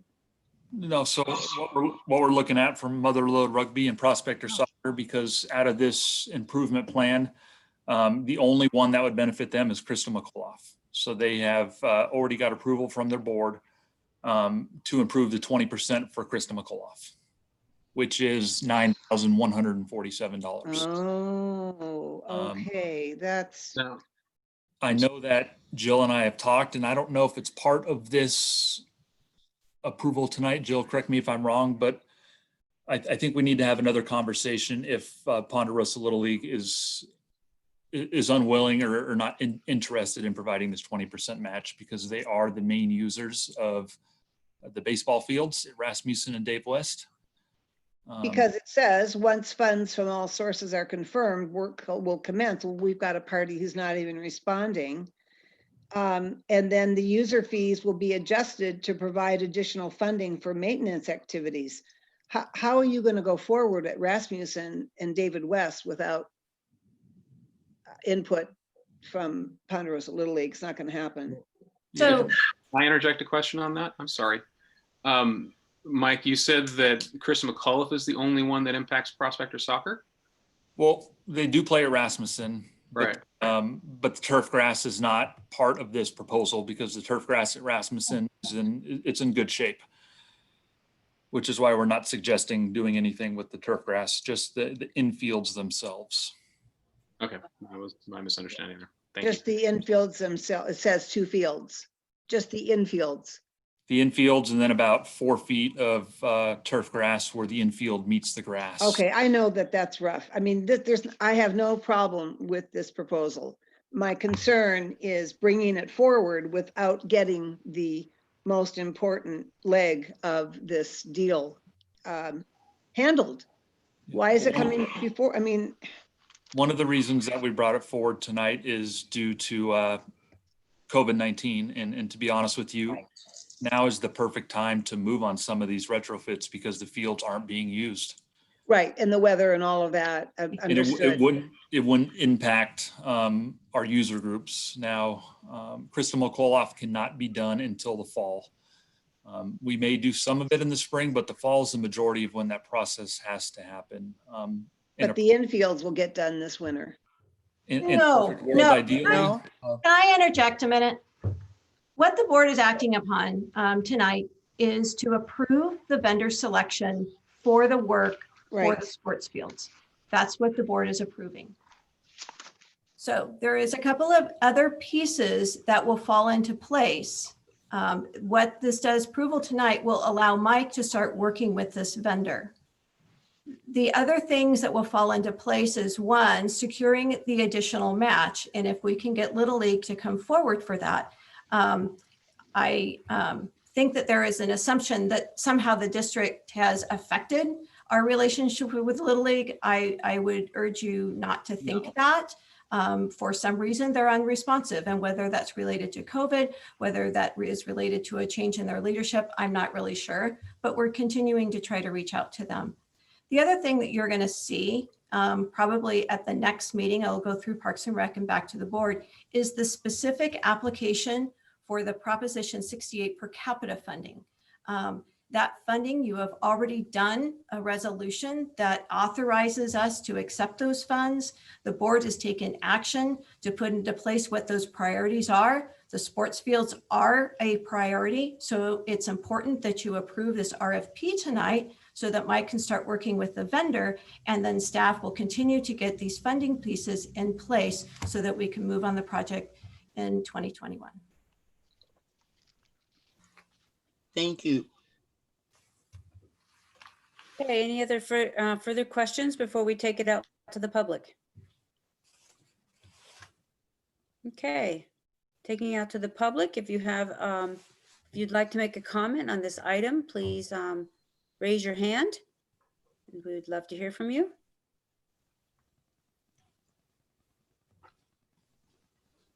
No hands raised. Okay, seeing none, we'll bring it back to the board. And how would you like to proceed, board? Do you want to discuss further? Or you want to make a motion? Clarification in the discussion that the idea is this allows us to move forward, but we move forward once we have secured the 20% matching. And that is an ongoing effort. Is that correct? What happens if we don't get it? We don't move forward. I think that we will have to make a recommendation back to the board. I mean, right now you're approving the RFP and these 3 projects. If the match doesn't come forward, we'll have to regroup. We'll work with the Parks and Rec committee and bring it forward. We can either not approve the renovation of those sports fields, and we can use that money to improve our restrooms or our playgrounds in our district. We may choose to do that, or we can move forward and find an alternative match either with another nonprofit. There is an option to use general fund money. I don't know that I would recommend that. I think that the user groups need to have contribute to this effort. I'd like to go along Agreed. with Director Aston. Yeah. And just my feeling is that, you know, if we get the 20% match for Krista McAuliffe, and, you know, maybe that's the only one we move forward with. Yeah. And I appreciate your comment, General Manager, that if we don't get that 20%, there are other options for that Prop 68 money, and we would redirect that there. So that's helpful to know. Thank you. Okay, folks. We have this recommendation in front of us. We need to make a decision. How would you like to proceed? Is there a motion? Director Carlson, and I would like to move to approve vendor selection Delta Bluegrass Company for Sports Field Rehabilitation Project at Krista McAuliffe, David West, and Rasmussen Parks. Director Aston, I'll second that. All right, poll vote, please. Jill? Director Scobie? Aye. Director Aston? Aye. Director Carlson? Aye. Director Wooten? Aye. Director Morrison? Aye. All right. We have approved the Delta Bluegrass Company for our sports field rehabilitation project, 5-0. Now moving on to our general business. Item 11, approve the continuation of negotiations for power purchase agreement with Sunworks. Approve resolution 2020-27 to approve an amendment to the agreement between Cameron Park Community Services District and ARC Alternatives, and receive and file the Solar Energy Ad Hoc Committee report out. Jill, you want to kick us off? Yeah, we are very pleased tonight to be coming to the Board of Directors with a report out from our Solar Energy Ad Hoc Committee.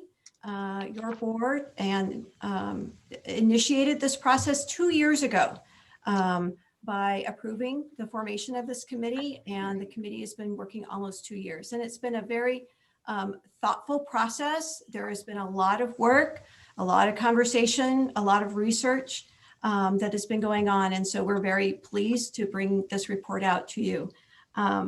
Before I get much further, I do want to thank our Solar Energy Ad Hoc Committee members for all of their service to the district.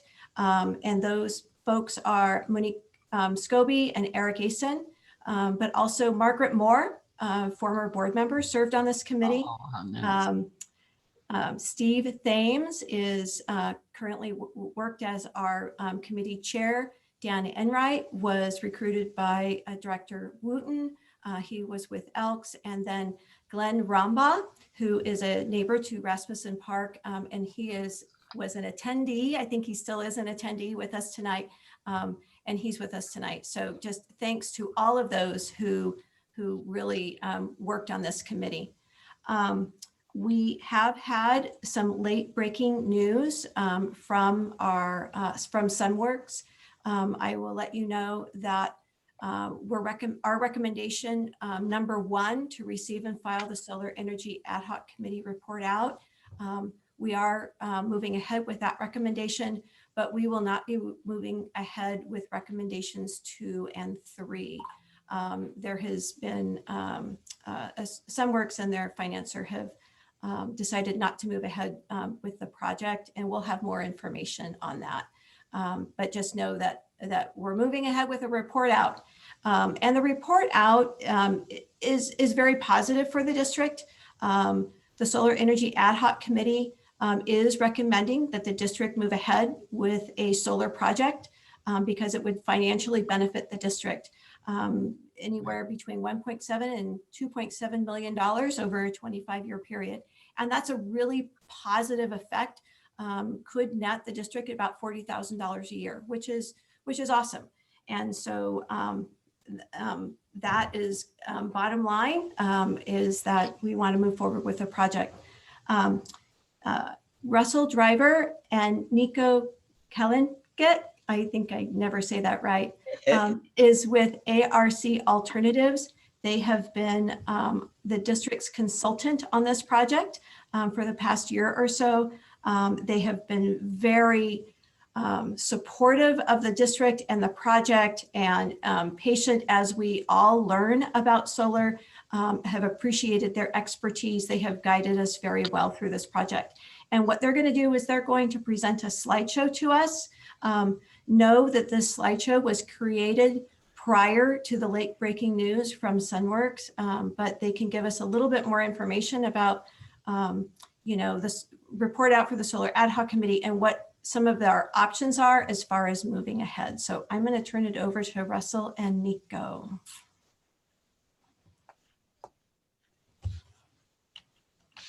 Thank you. Hi, this is Russell. Good evening. Are you gonna, oh, perfect. There it is. I'm a consultant. I don't know what to do if I don't have a slide. So I've got my safety net under me. I appreciate that. Thank you very much. So I'll just sort of spend a moment to introduce the presentation, and then I'm going to turn it over to Nico to walk you through the details. So as Jill had mentioned, we've been working with the ad hoc committee and on the project with the district for some time now. And we have just sort of come through the far side of what we call like a mini procurement or a streamlined solicitation process to get you some pricing. And so that's why we're before the board tonight, because there's a lot more information to present than there was just a month or so ago. So if I could turn over to Nico, we can go to the next slide. He will jump into the specifics. Nico. Thanks. And for some reason, I can't see the slides on my screen, but I have the presentation up here. If we're on the background slide, is that where we are? Mm-hmm. Yes. Okay, great. So as Russell mentioned, we helped the district back in June of this year put out a pricing solicitation for potential solar projects at 3 facilities: the community center, Fire Station 89, and Fire Station 88. We sent this solicitation to around 40 vendors, and we received pricing back from 4 for a few different options there, for a power purchase agreement and then for a cash purchase option. Power purchase agreement, just for a quick background, is where the district doesn't bring the capital to the table for the project. Someone else does, installs them, and then the district signs up for purchasing all of the electricity generated from those systems for 25 years. And then a cash purchase option being the district brings the money in financing and buys, operates, and maintains those for the life of the system. We did specify the energy production target, taking into account the energy efficiency projects going on right now. And we did identify locations where solar would be suitable, and the proposals that we got back were in line with what we had asked for. If we can move to the next slide, please, which is the financial modeling results.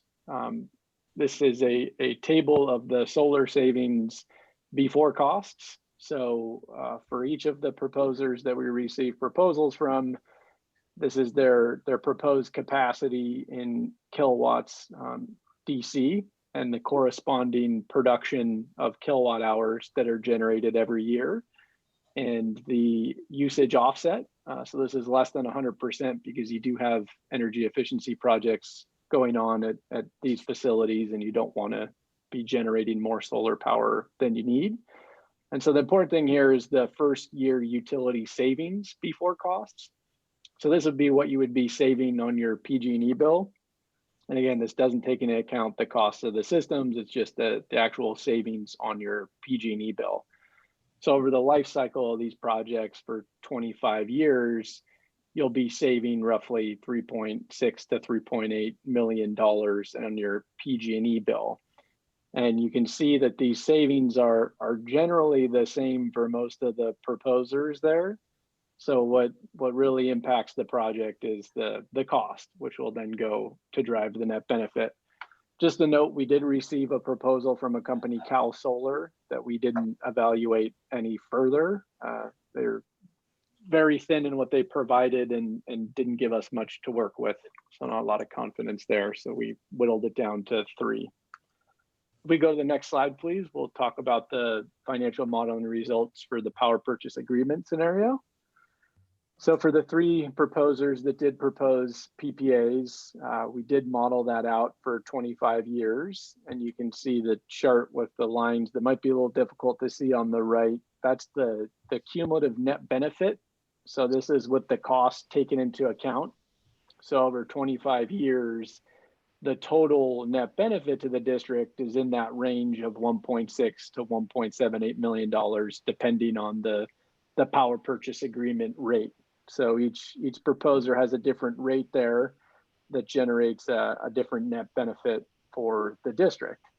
And as Jill had mentioned, we started to talk to the lowest bidder under a power purchase agreement scenario, which was Sunworks. And just as of yesterday, their financier is no longer interested in financing this project. So we'll be back to the drawing board, but we did receive rates that result in first year positive net benefit for the district, which is a good thing for projects of these size. They're difficult to finance, and oftentimes financing and power purchase agreement rates are relatively high, but it looks like we might have some others to work with there. If we can move to the next slide, which is an overview of the cash pricing. And again, this is if the district were to purchase the system outright. So the pricing varies anywhere from $680,000 on the low end to $918,000. This is if the district were to just pay outright for the system. This doesn't include any operations and maintenance costs. You see that's a separate column at the end. So after you build the system, you need to operate and maintain it. And that's contracting with someone to come every year and inspect the system and check the inverters and make sure that things are in generally good condition so that it should be performing as designed, because these are all a financial decision to install. A few options that we looked at for the cash purchase scenario is the CEC loan, which is a 1% loan available through the California Energy Commission. It's a competitive program, first come, first serve. And we did an analysis that we'll jump to in the next slide that assumed a 12-year payback for that loan program. So if we can move to the next slide, we have a summary of the net benefit for each of these scenarios.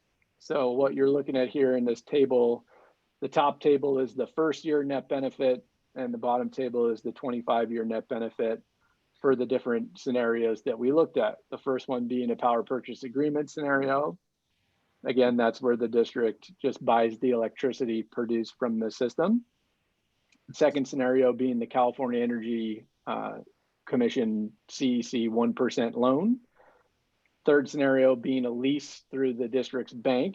And that fourth scenario being a power purchase agreement that the district then uses the lease through the bank to buy out in year 10 or 7. So these all have different net benefits associated with them. The PPA option does have the lower overall cumulative net benefit. And this is something that was discussed in the Solar Ad Hoc Committee meeting. So for the PPA for 25 years, your max net benefit there, jumping down now, assuming we're not using that Sunworks rate, is about $1.72 million compared to if you were to purchase the system on your own over 25 years, you're about $1 million delta. You'd be saving, I'm sorry, not saving, you'd be experiencing about $1 million more net benefit. That's because you're bringing the financing to the table, someone else isn't bringing the capital, and you're just buying the system from them. Those numbers do include operations and maintenance. So when we run our scenario for that 25-year cash purchase scenario, whether it's the CEC loan or the lease, that does include costs every year for operating and maintaining those systems. The next slide is a next step slide that's a little dated at this point. We assumed that we were going to continue on the path of negotiating a contract with the lowest power purchase agreement vendor, if that was what the district would like to do. And the reasons why we were doing that was because there's a federal investment tax credit that is stepping down at the end of 2020. And so in order for the district to secure the PPA rates that we were presented with, an agreement would have needed to be signed by the end of this year. So we didn't want to lose ground, and we wanted to make sure that if you wanted to move forward with a power purchase agreement, that we kept momentum going on an agreement to be able to execute one at the end of this year. So I think for tonight, I'll pass back to Jill, but it seems as though the decision point isn't the same as it was yesterday. And so we really do just have a presentation today of the results of that pricing solicitation. And I think the summary is that you do have vendors that have given you pricing for two options, for power purchase agreement and for cash purchase, that do work. There are a few things that might change in the future that impact all this, but we do have pricing and we do have some vendors there to consider. So I'll either open it up to questions or pass it back to Jill. So I think that Russell, Nico, and I can certainly talk about next steps. But what I think might be best is kind of take a two-step approach. And maybe if the board members have any questions for either staff or ARC about, or the Solar Energy Ad Hoc Committee members, Eric and Monique and I know Glenn's here too, but just to, ask about the process. Do you need any additional information about the recommendation as far as to move ahead with a solar project for the district? Yeah, Holly, you're muted. I'll start. So did they pull out, did Sunworks pull out because they can't provide the service? Or they No, didn't want to work with us, or? it was their financier who was going to finance this power purchase agreement, Right. who was unable to finance it. They pulled out for reasons that aren't entirely clear for us, but they didn't want to work on a project of this size. So Okay. the contract value for this is considered on the kind of smaller end of commercial. Right. And for whatever other reasons, they weren't interested. They it weren't wasn't interested. Yeah, it wasn't That Sunworks' happens. ability to deliver. It wasn't, working with the district. It was just their lack of desire to do That it. happens. A project, you have to have as many people work on it, and if the rate of return isn't worth it, your bottom line sometimes. Yeah. So can we get a copy of this presentation? I don't see it in the packet. And can we go back a couple slides to the next bidders?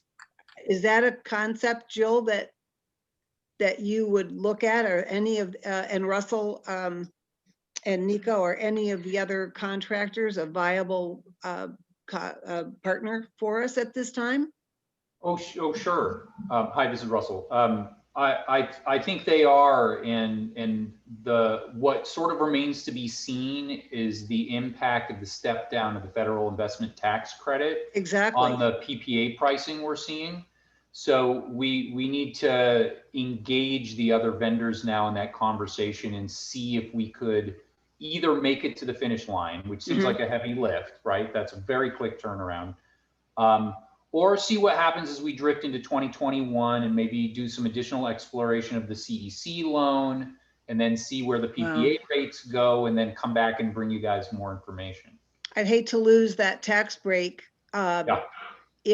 Can you go back a couple slides, who's ever running this show here, and let us take a look at those next bids? Just Nikki, one slide back where the cash there price. you go. So, I mean, the next board meeting is December 16th, but you can always have a closed session if you've got another deal in the works. I don't know how different.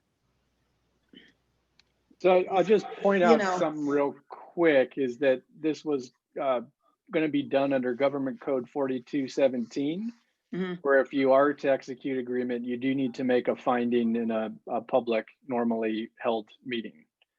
So it can't be a special meeting called for it. Okay, so December 16th is the next. That's the meeting, and we need to notice it 2 weeks ahead of time, which is all doable. I mean, you could march toward that, assuming success, and you can always pull the item, I suppose, if you don't get to the finish line. Can you go back another slide to the competitive bid slide? Or you mean the forward? This one. There you go. The modeling results. Okay. It's not that disparate.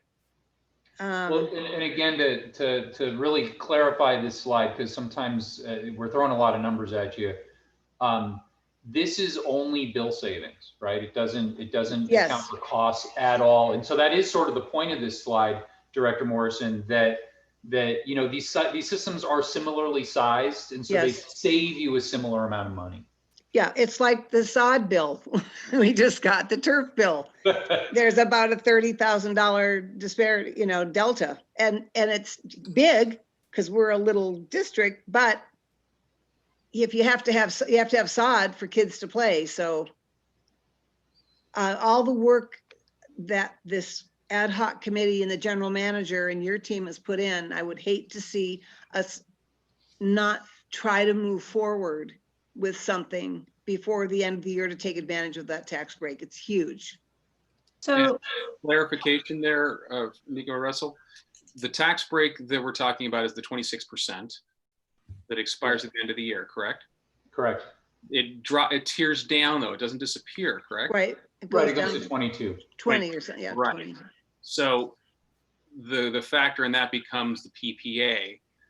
It would that then affect the bottom line purchase price as a No, that's, yeah, sorry if we weren't being clear about that. That's right. It shouldn't have any impact on the outright purchase price. It's really just moves around the PPA price. sorry, go ahead.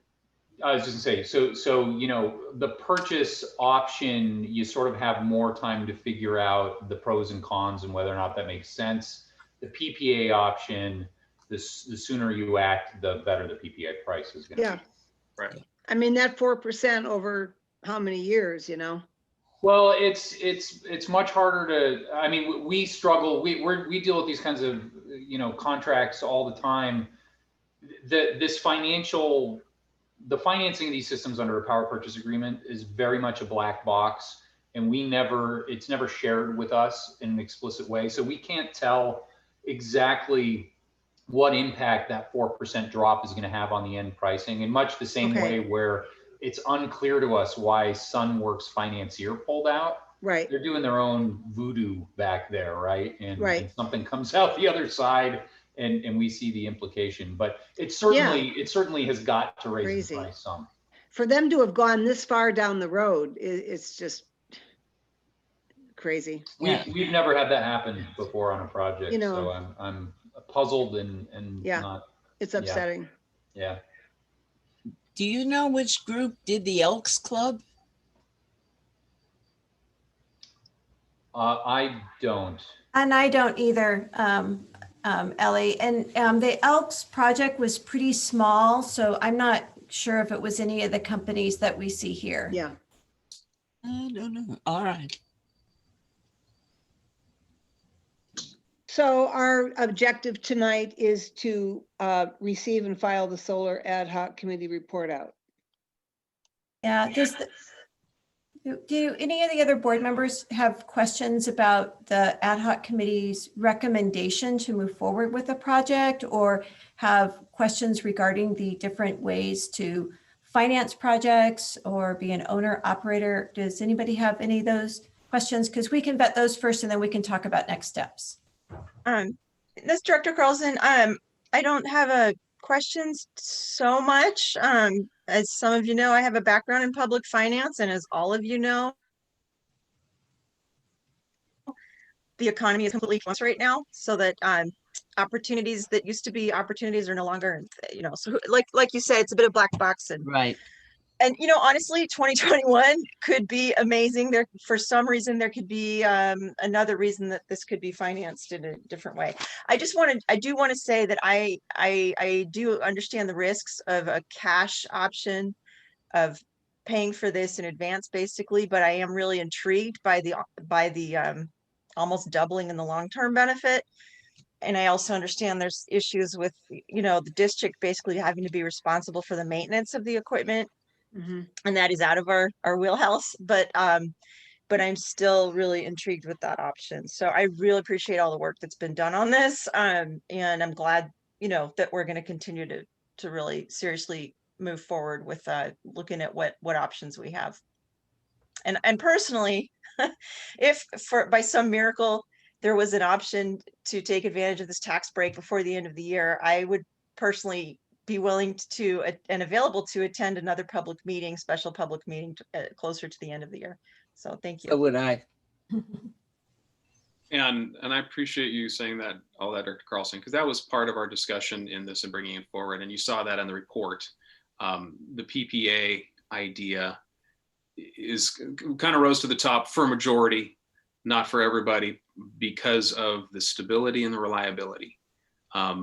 The flip side of that is it is $1 million less savings than purchase, but purchase becomes then a more responsibility to our district. And that's a 25-year out deal, which means this will far outlast any of us. And we're putting the responsibility on people down the road for maintenance, for upkeep.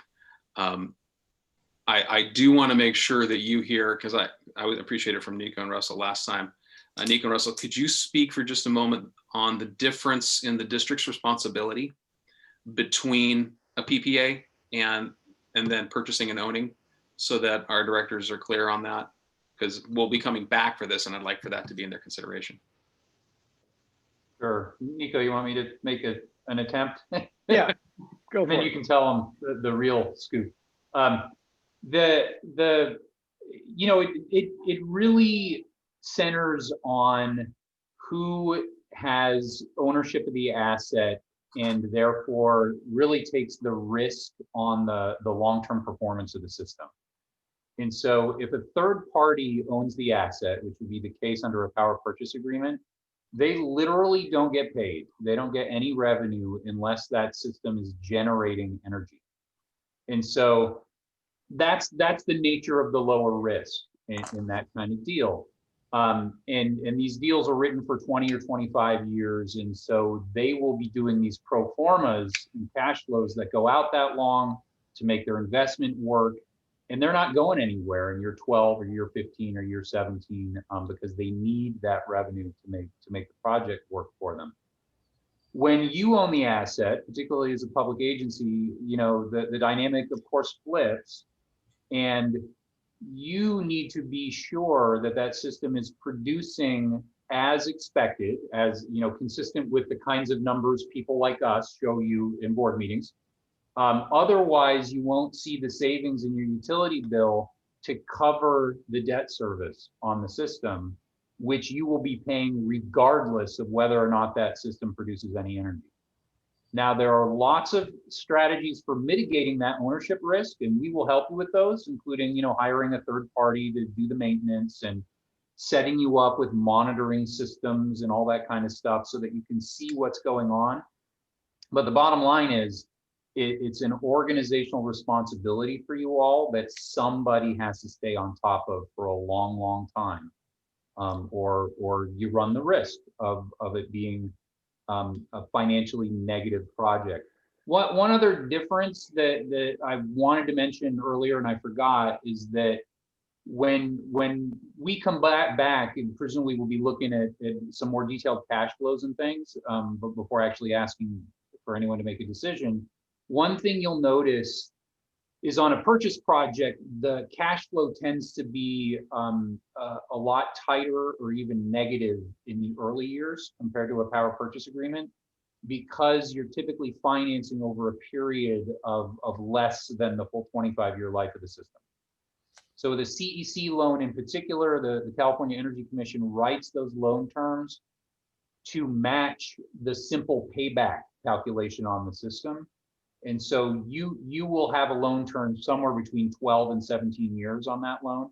And so the first couple of years could be negative cash flow in the district, even though the interest rate is so low on it. So I just wanted to point that out as well, that that there are some legitimate trade-offs to be thinking about between a power purchase agreement and your overall 25-year savings and those kinds of risks.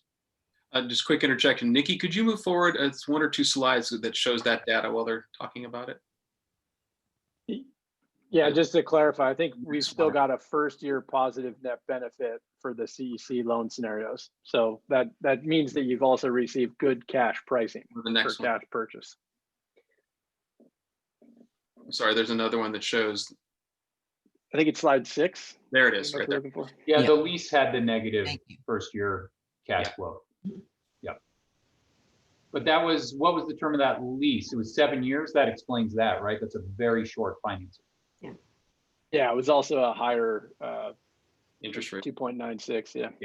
Yeah. So anyway, so you need to pay attention to all those financing terms to make sure your cash flow works for the district and it doesn't feel like a burden in the first couple of years. This is Director Morrison, but I read in the report that the PPA doesn't cover Station 88.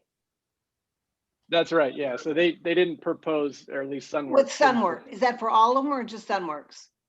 I believe it might have just been Sunworks. Okay. I think that's right. Interesting. Well, yeah. And that was Station 88 was a marginal benefit, if I remember right, and some of that also depended on the trees over there. And that's right. It's a very small system. It's basically the size of a residential system. Yeah, exactly. It is a house. It's a firehouse. Yeah. the footprint of a single family dwelling. That's exactly right. Huh.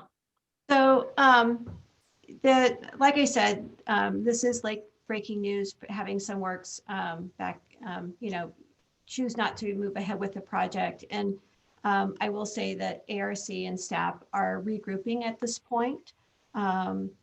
I think that no matter how we do it, a solar project, no matter how it's financed or, built and all of that, a solar project is going to benefit the district. And so staff would like to continue working with ARC to find a way to bring that to the district. And so we're going to regroup with ARC and develop a new scope of services so that we can continue this effort and see, what's in front of us in 2021. I'm doubtful that we could pull together a PPA agreement before the end of the year.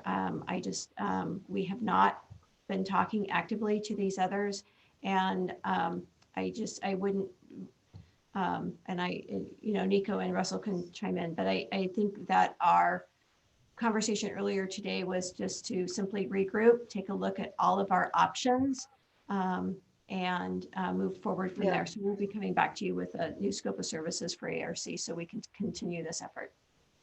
Quick interjection question, just to clarify, the financier that pulled out, were they tied to the Sunworks project, or were they tied to this project overall, regardless of the vendor? That's a great question, and I think they were just Sunworks. I mean, again, we don't know exactly who else Solar NorCal or Brighton Energy was turning to for financing. Okay. But they didn't make mention of that, and we normally actually don't get to talk to those financiers, so it's kind of interesting that we had that much insight. But yeah, they were Sunworks financiers. So it's possible these other two, that as you go back to them, they might have financiers in place. Obviously, we're in a tight timeline, but this isn't all of those are off the table. They might have their own financiers in place. That's right. Yeah.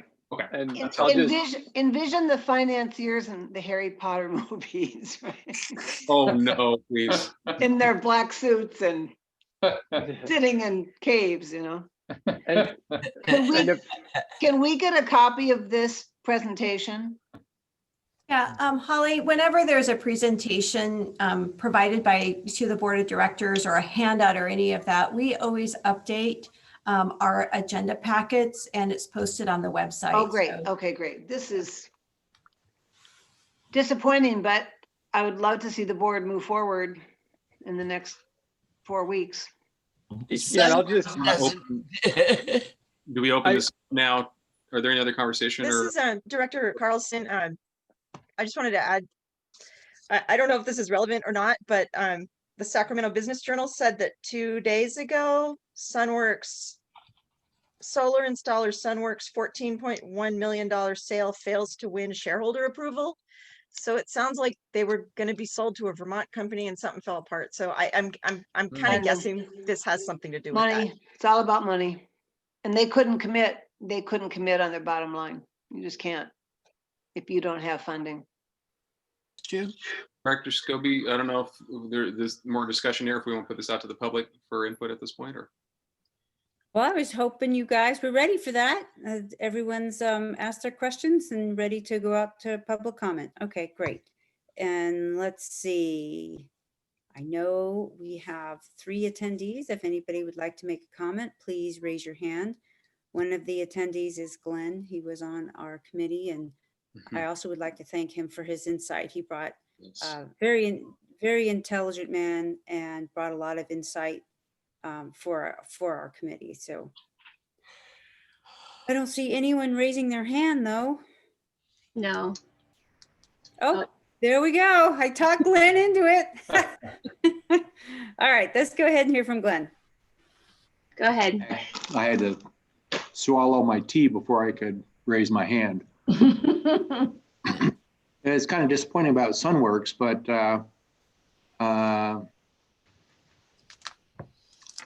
Brighton and NorCal, I mean, those are our considerations.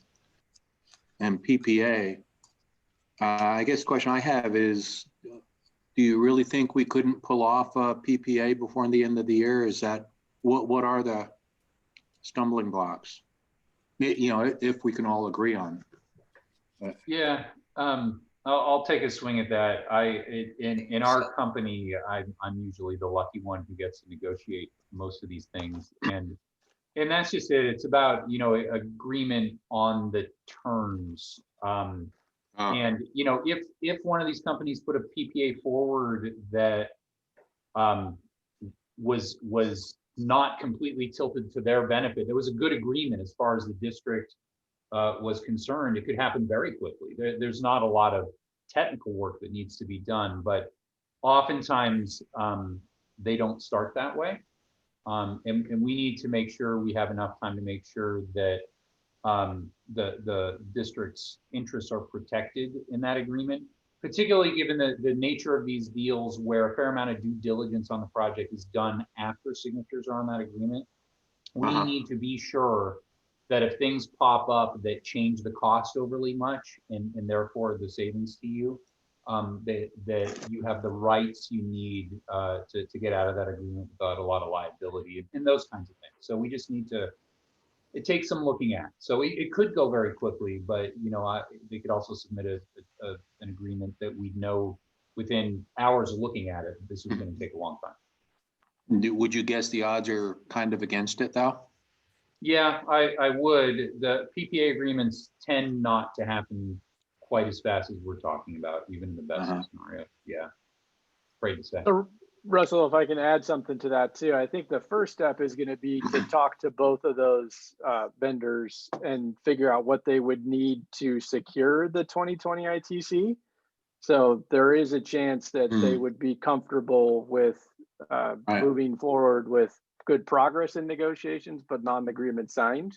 That's also maybe unlikely, but it is a possibility. So that would be our first step. That might be a motivator then to move through the T's and C's. Yeah. Yeah, or that they're just able to lock in the rate, knowing that, you know, you're making good progress on this agreement. Yeah, it isn't this this cutover isn't as bright a line as one would think. There are some elements of the tax code that allow the vendors to safe harbor modules, for example, and do things that will secure that ITC. Yeah. But they're really only willing to do that if they're pretty confident they have a deal in hand. So, good point, Nico. We could get some extra time depending on their willingness. Okay, thank you. Any other comments, Glenn? That's it. Just looking forward to seeing this happen. Yeah. As we all are. Yes, we all are. Great, thank you. All right, bringing it back to the board. I think what we were, since we're no longer at recommendation, we have no agreement to approve. So we will receive and file the Solar Energy Ad Hoc Committee report out and move on to item 12. Before we move on, if I may, Director Scobie? We have to vote on it. Well, I this don't is think we receive vote and on the file. receive and file. What are you voting on? No. If even before that, if I may, I just want to give a comment to my fellow directors because this is obviously coming back to us. And so what I'd like to do is queue up your considerations for the next phase. Obviously, the PPA is one that's been put forward. Director Carlson has also expressed curiosity about the purchase in this.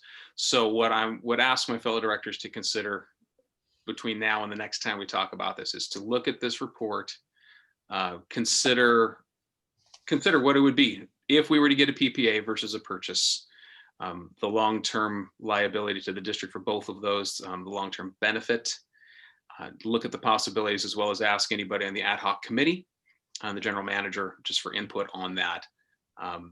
Both are good options, both provide assistance to our district and both come with some limitations. And so I just want to ask you to consider those things, purchase versus PPA, so that when we come back, we can really have that discussion.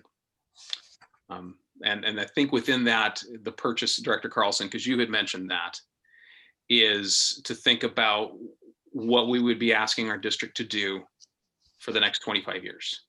If we're comfortable doing that with $1 million potential difference, that's 40,000, if I'm right, 40,000 a year for the 25 years.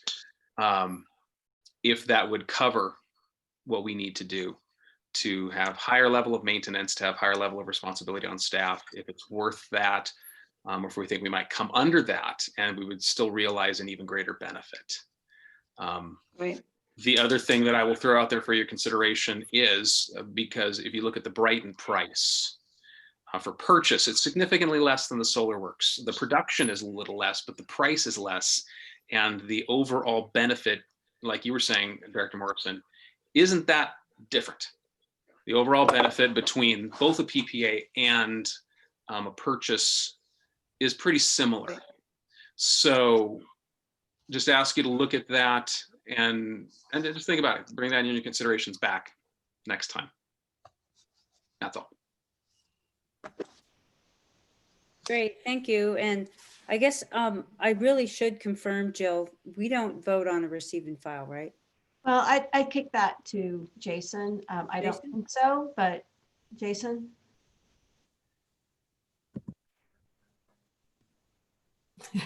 Oh, Sorry, I'm yeah. there. Something's My happening. fingers are very slow tonight.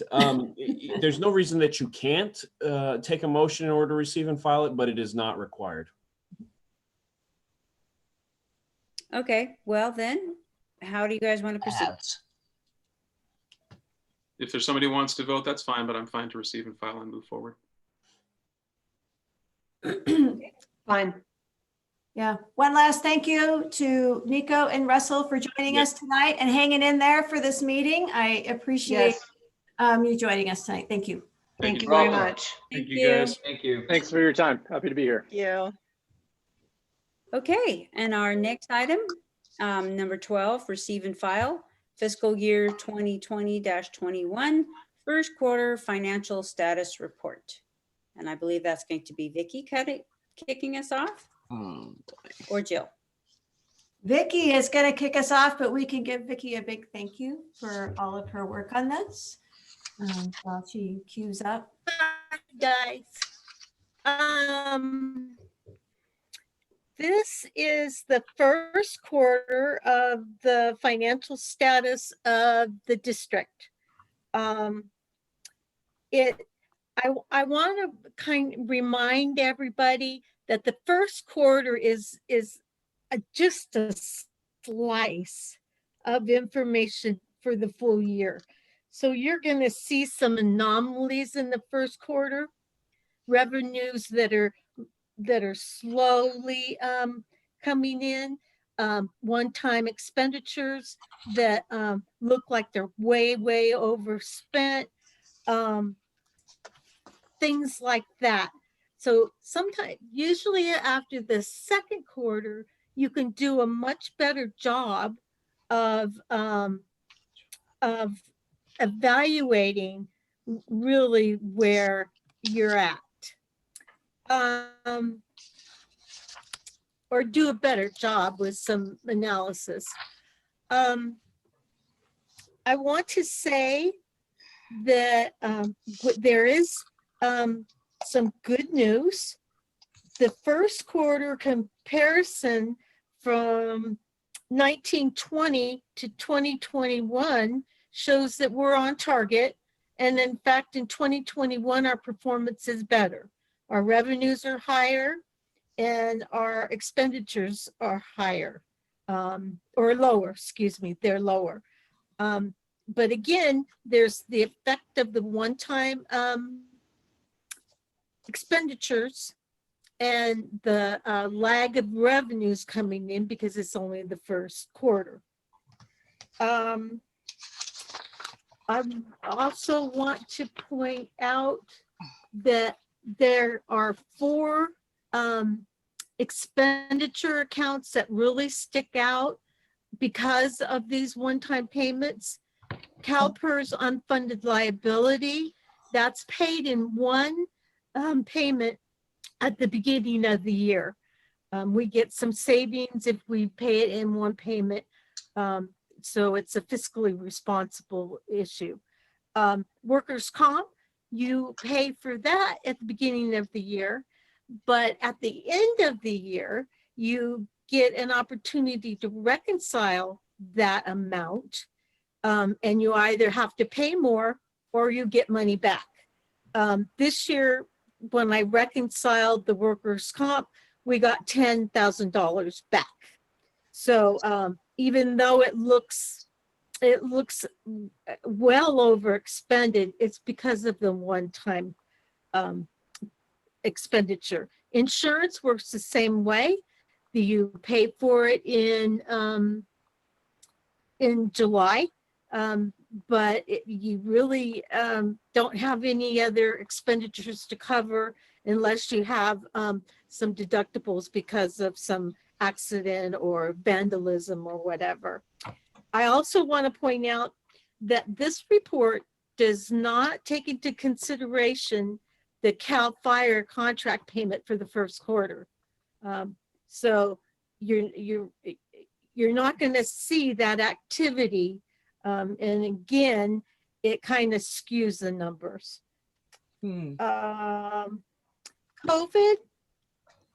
it's hard to say what exactly, excuse me, what exactly the deltas are due to COVID.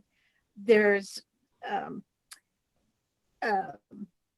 things that COVID has caused, like revenue slowing down, but at the same time we're slowing down with expenditures, so it's kind of hard. We are taking, I want to make it clear that we are where we have a reduction in revenues. We can see that staff has done a very good job of reducing the corresponding expenditures in the services and supply accounts. What that really is saying, if recreation is suffering a lack of revenues, they're also not spending on programs. So they are not spending on instructors, they're not spending on program supplies. So they're doing a good job in that respect. Also, with the COVID being closing the facility, we're getting some utility kinds of savings that again are hard to show, but we know that if the hall is closed, we're not going to heat it or air condition it. Let me see. I included a graph or a little chart about the revenues that are coming in well over expectations. That's gym rentals, lake season passes, and pool use fees. The one that is a strong delta the other way is a negative collection of revenues is the recreation program revenue. The recreation program revenue, that includes most all of the accounts for recreation. So that is a big account with a lot of things going into it, but it is in the negative. It's in the negative because we are processing refunds against revenue that was collected last year. And that's kind of the way it has to be done because of accounting rules. Then the expenditures that are real low are advertising and marketing. Again, rec related or driven.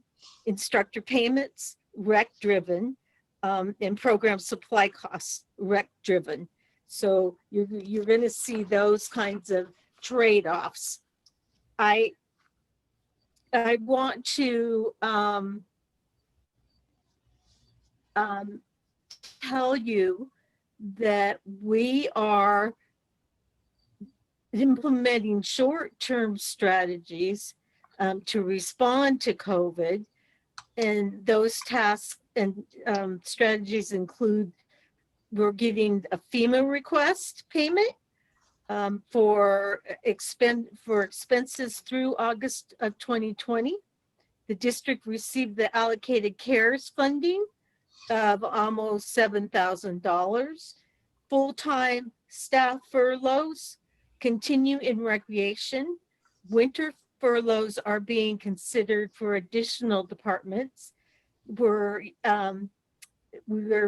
using part-time seasonal staff at the lowest level that we can, given workloads in programming.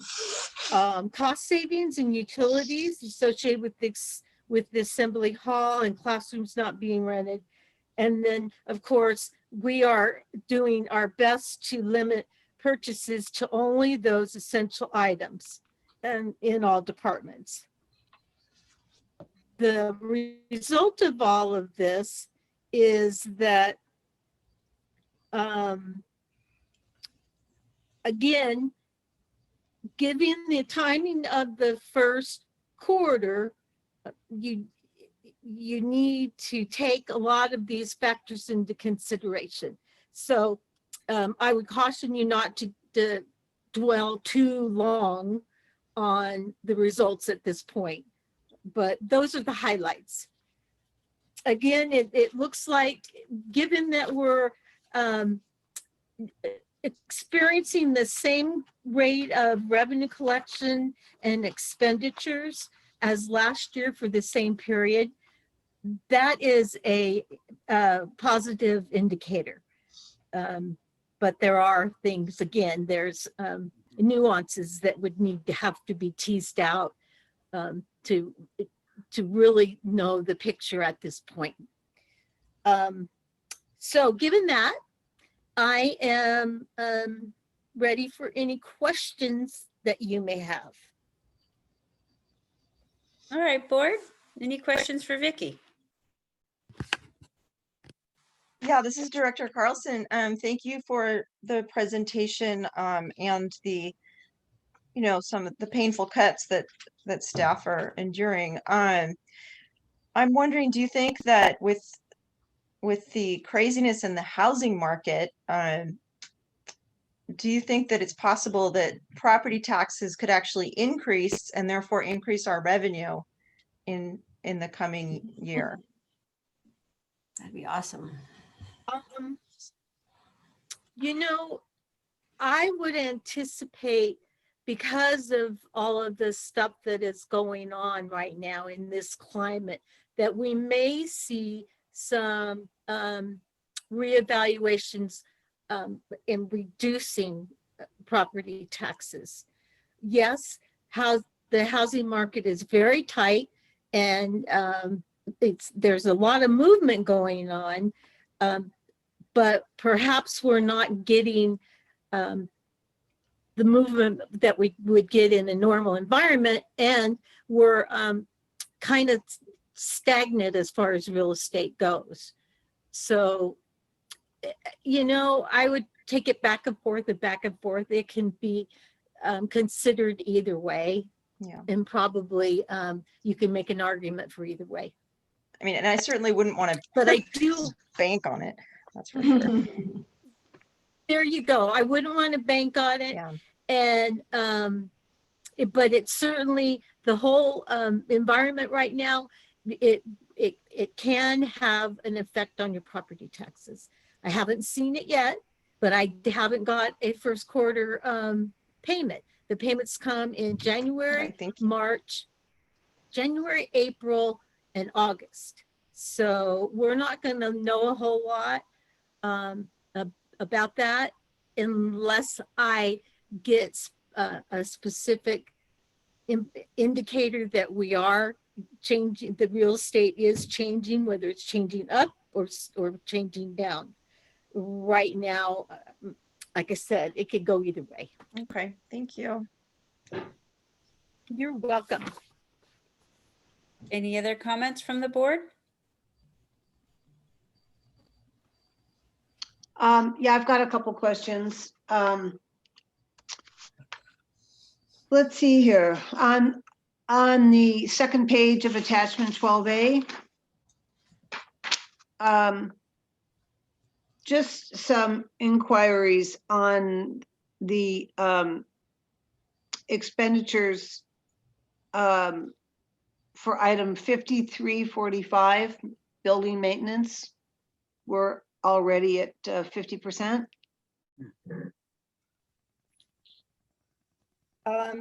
That is something that Mike could speak to better than I can, but yes, we are a bit overexpended on that. It may be a seasonal issue as well, but as I said, Mike could probably speak to that better. Yeah, Holly, 5345, that includes the change order for the retrofits of the LED lights in the hall. There you go. And so that was I believe, Vicky, a coding error on my part. It was supposed to come out of facility reserves, not out of the Building fund, yeah. So maintenance fund. that's a correction that Yes. needs to be made. And that correction has not been made. It Okay. will be made before we actually close the books, but Got it. About That makes sense. $8,500. Yeah. Okay. And then item 5370, vehicle maintenance, we're at 63%. yes, that would be primarily fire and parks again. Mike, do you know of anything that was particularly out of what was planned in parks for maintenance vehicles? No, not for my department, except basic oil changes, tire rotations. We haven't done anything this fiscal. Yeah, that's why I wondered about it. We did quite a bit of work over the last couple of years. Yeah, our stuff. So I would assume it's a large part of that is the fire department. Fire, okay. And then just two more. Item 5490, we're already over 50% on our water budget. That's pool. So that is irrigation water. And that's kind of right where we want to be right now. Okay, good. The goal is not even to start irrigating till early May. So if that's the case, we should come in a little under. Good. So everybody be sure you turn your irrigation water off. It's off. You've all got a budget. You've all got a budget. And then the last one is 5,500 vandalism. That seems like a low We are budget. experienced. It seems like a Yes, low the- budgeted amount of 1,200. That seems low. So I'm not surprised if we've already spent $1,000. I think that what state is park. going on in that budget is that it's so unpredictable. And so we go over on, based on past experience. And this first quarter, we have had a lot of vandalism, more than I've seen. Like where? Where mostly? Is it graffiti still or Skate other? park. The skate park's been pretty good. The two big expenditures and issues were over at the somebody broke into the At the shed lake. at the community center. Someone broke into the shed. Oh, stole they did? power tools, and then somebody ripped the excuse me, the urinal off the wall at Krista McCullough and shattered it. Jeez. So that shed worries the hell out of me. It always has since I first saw it go up. It's just like a sitting duck out there. We made some improvements that the only way you're going to get into it now is cut the wall down. So we don't have anywhere on our campus we can put that. no, that's when Chief Smith and I looked everywhere. That was the spot. So Nowhere outside of the senior room in that quadrant of property there, next to the ramp, next to the, the back parking by the back classrooms. Nowhere back in that on the campus. no, I was actually looking at some spots, but yeah, it impedes on the fire code for. Okay. access and I see that thing when I come around to pick up my packet and I see that, it's like, boy, I wonder what's in there. yeah, well, now there's nothing of value. It's more of just all the stuff stored in there. All the high dollar items are elsewhere now. Okay. So. Okay, those are my questions.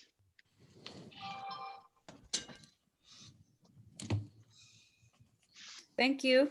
And any other comments from the board members before we take it out to the public? Just putting some of that in perspective. Look, I appreciate Vicky's work on this and breaking some of those down. Thanks, Vicky, for making those adjustments from our budget and admin meeting. Looking at those three primary expenditures that were pulled out, the one times the CalPERS employee retirement, the workers' comp, the insurance. If we divide those up quarterly, 75% then of those one-time expenditures is about $230,000. So I'm just pulling that and comparing that then to the net revenue over expenditures, just as not a precise, but a general comparison. Because that net revenue is 250,000 negative, but we spent 230,000 more if you break those three expenditures out by quarters. So just a reference point. And additionally, Eric, when Yes. you make those kinds of tweaks in your mind and thinking it through, when you make one tweak to see the difference of how it's affecting revenue and expenditures, that results in the necessity to make more adjustments. So I would No, I'm not. That's express my concern. Yeah, I'm not making any judgments on it other than just a simple reference point, because we don't have the fire, which is huge, but we also don't have the property revenue, which is huge. So just with what we there, right? Just a reference point. Yes. Okay. Thank you. Any more comments from the board before we take it out to the public? Okay, I believe we have a hand up. Barbara, we'd love to hear from you. Hi, I've got two things. Just wondering if there's any additional cost due to having to sanitize the gym or whatnot. I don't know if you have to do that after every time you have people playing in there. Wondering what costs might be, for supplies increase. And also your real estate, I can tell you without a doubt that the homes here in Cameron Park are selling within 2 weeks. Yeah. And the prices are sky high. So I don't know how they compute that for your taxes, but I would venture to say that I think you will see an increase. I was talking to Chief Cordero the other day from County Fire, and they already anticipate quite an increase in their property taxes because of the housing market, because everybody's moving here from the Bay Area. So we have a place here in our unit. It sold for close to $400,000, sold in like 3 days. Wow. So I say that's good news for our revenue. So thank you. Thank you, Barbara. Boy, that would be, who would have thought we'd get more revenues? I mean, we don't know yet, but it would be crazy if we got more revenues in this coronavirus age. But how about answering that? Have you checked your property value lately? You'll be surprised. That's, I mean, and I don't know if I'm speaking out of turn, but I mean, that's kind of like the solar guys were saying earlier. It is such a crazy year financially, right? Everything is just upside down from what you would expect. So, well, and I think, I'm sorry. And I think I'm done. I don't want to say anything else until we're done with public comment. So, well, I just wanted to see if Jill could make a comment regarding, or Mike, do we sanitize the gym after every use? And are there any additional fees that you can actually, I'm sure if there are, you charge them off to our extra coronavirus expense. Right. Yes, there are extra sanitizing things that we're doing both in the pool and at the gym, and other precautions that we're taking around the district and maybe also at the fire department. So all of those things are tracked through a COVID program code. We have applied for all of our expenses related to COVID health and safety through August, and you saw that in the report, but we'll do it again before the end of the year because we'll need to do that for the CARES match. So CARES is providing us a 25% match to COVID. So we need to clean up our reimbursement through COVID. So yes, some of those expenditures in that report are related to COVID and not a lot. There's no, money tree grown in there, but we will capture those expenses in our next FEMA reimbursement. Great, thank you. And let's see, any other public comment? Please raise your hand. No other public comment. Okay, seeing no other, bringing it back to the board. Eric, did you want to add something? Oh, nothing much important, just a follow up on the real estate piece. The piece to also continue to watch is the new development in Folsom, because that will support and buoy real estate here. As long as those are being built and sold, our houses will too, and they'll go up in value. So that's just another indicator. Once they stop building, if it slows down, that's something to watch. Okay, thank you for that wisdom. All right, so that's it for item 12. Moving on to our board information items, general matters to and from. Let's go ahead and start with the board this time. Who'd like to start? I'd like to start. So Director Carlson, I just want to say that my family and I did get to attend the Trail of Treats at the air park, and thank you so much to staff and volunteers in the air park. We had a really great time. We enjoyed the costumes and the vehicle decor and the energy and commitment of people that were in costumes at 11:30 a.m. on a very warm day, including our very own Director Scobie. So yes, and we're still doling out candy from that event. So thank you very much. Just a couple more things. I continue to donate blood at Vitalent, and I'm getting my, what do you call it? My brain's starting to go.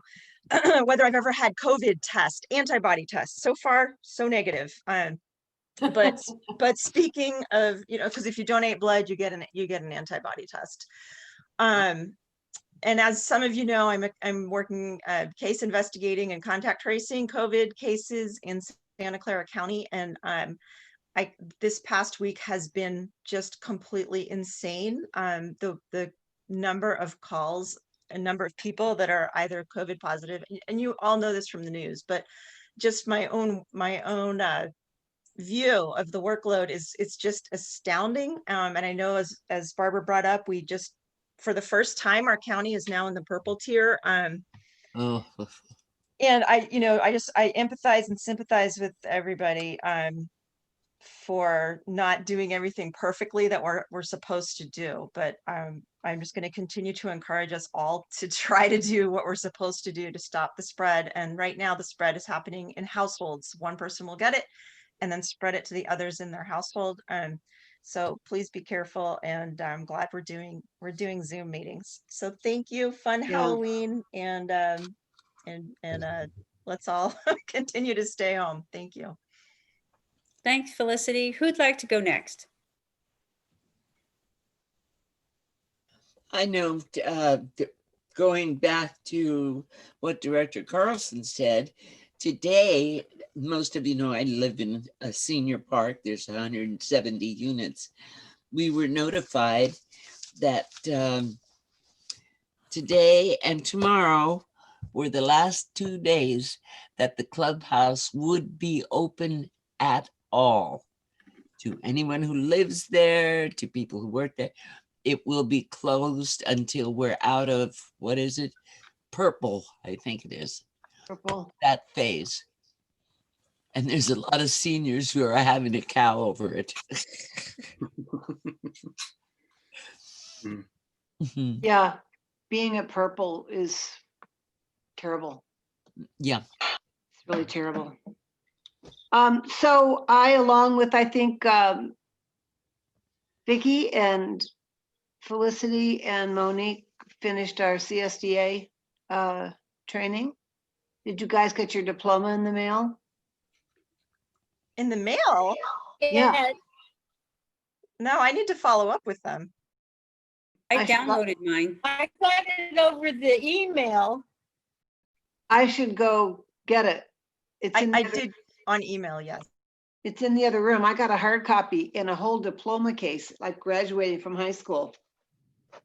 Oh, wow. I'll go get it. I'll go get it and show it to you. That's because I'm the queen. Take a 10-minute break. But the last sessions were very good, I thought. More practical information. And so y'all should complete those courses. And what else did we do? Oh, I was really excited to see the, I told Jill this, I was really excited to see the Christmas craft fair online. Have you all looked at that link yet? There's some of our vendors have decided to go online. So the district is supporting a remote Christmas sale. So if you see that in your feed, share it with your friends. And thank God it's raining. Thank you. Eric? I'm gonna go get my diploma. I don't have anything else to report out, but I do have a couple questions just to and from. General Manager, do you have any update from El Dorado Disposal about the new Duroc Recycling Center, where that's at? Actually, it's at the county, and they reached out to me, and I've been making some phone calls up to the county. So I call up there about once a week, every couple of weeks, just to make sure that it's moving. I think county planning staff is having workload issues. I think that there is a lot of real estate movement right now and development movement. And so I know that they're juggling workloads. But right now it is on a senior planner's desk, and they're trying to move this forward administratively instead of having to take it out to one of their approving bodies. So let's cross our fingers that it will be handled administratively. Is there anything that we can do to support that effort? I'm supporting it. I don't think so. I know you are, just to know, yeah. get behind you in that. And yeah, I think that it's with staff right now, and I think they're juggling workloads. So we'll stay on top. I think of that because I'm over at the recycling center a good once a month at least, and just talking with the staff there, and then especially in shorter days and colder weather, it's just, I'm really looking forward to them getting a new location. Well, and we're not going to be doing a neighborhood cleanup day anymore, and you know, stuff like that. And so you know, I think it's important that we get that opened up. Why aren't we doing the cleanup day? Yeah, it's COVID. El Dorado Hills did theirs. You can't organize it. Like, good for them. They did So theirs. I'll throw one out there. I do know there have been some community member led cleanups in our area. And I know we have to be careful about what we organize as a district event. But I don't know if there's any way to just encourage that in our community, if we just have to let it happen organically. That'd be great. Second question, because I don't want Chief Morantz to feel like we have ignored her or we forget that she's here. If there's any update on tower progress, I saw that come through the latest county planning reports. Didn't know if there was anything new since you and I had talked. Yes, at 3 o'clock today was the zoning commission, and they unanimously approved a conditional use permit for the tower. So I know it's like, yes, finally. So it's we're moving. Good 2020. Yeah.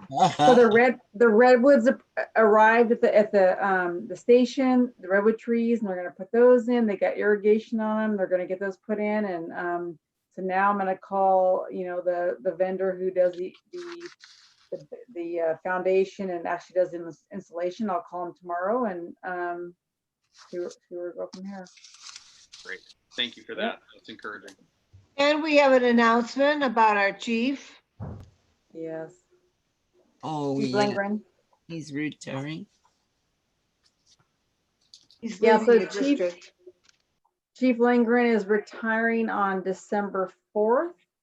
And we have a couple of folks who are applying, and I'm really hopeful of one in particular, but we will hopefully have that filled in the next couple of weeks.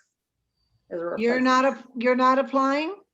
I am not on the list. I do not want to be a unit chief. I want to do exactly what I'm doing right now. I have never taken that test. Anybody else we know? No. Okay. And so the one person who I really hope gets it was a paramedic at Cameron Park, and worked in Amador. He and I were firefighters together, and he is phenomenal. So I think that just genuine and really cares about people, and that you guys are really Great. like him. So I'm really hoping that he's successful. Oh, good. Great. That. All right, you guys, this is what I got in the mail. Wow. Cool. That is nice. You are special. Oh my God, you're, Oh, my. Can you see it? yeah, that you need your velvet gloves to hold that. I need my velvet gloves. I This is know. a certificate of completion of the 2020 Special District Leadership Academy. So shut up. I've taken so many of those courses. So keep up with those, y'all. They are really good. Yeah, I enjoyed them too. So it was Yeah. nice seeing everybody there, and Vicky as well. Yeah.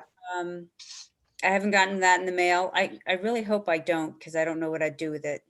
I did hear that I was approved on the consent calendar for the EDSWAC committee. Great. As the alternate. And so I received this giant 175-page report to catch Get up to work. with. Oh, gee.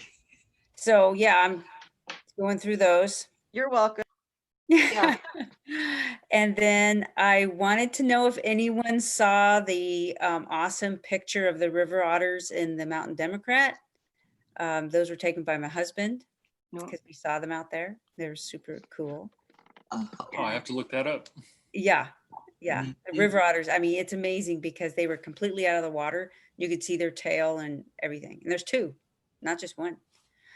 The other thing, I did attend the bird watching class that was held at Cameron Park Lake, and that was kind of fun. We social distanced, did not wear our masks, but everybody stayed well apart outdoors. So that was really fun. I enjoyed it. Apparently, Joe does it twice a year.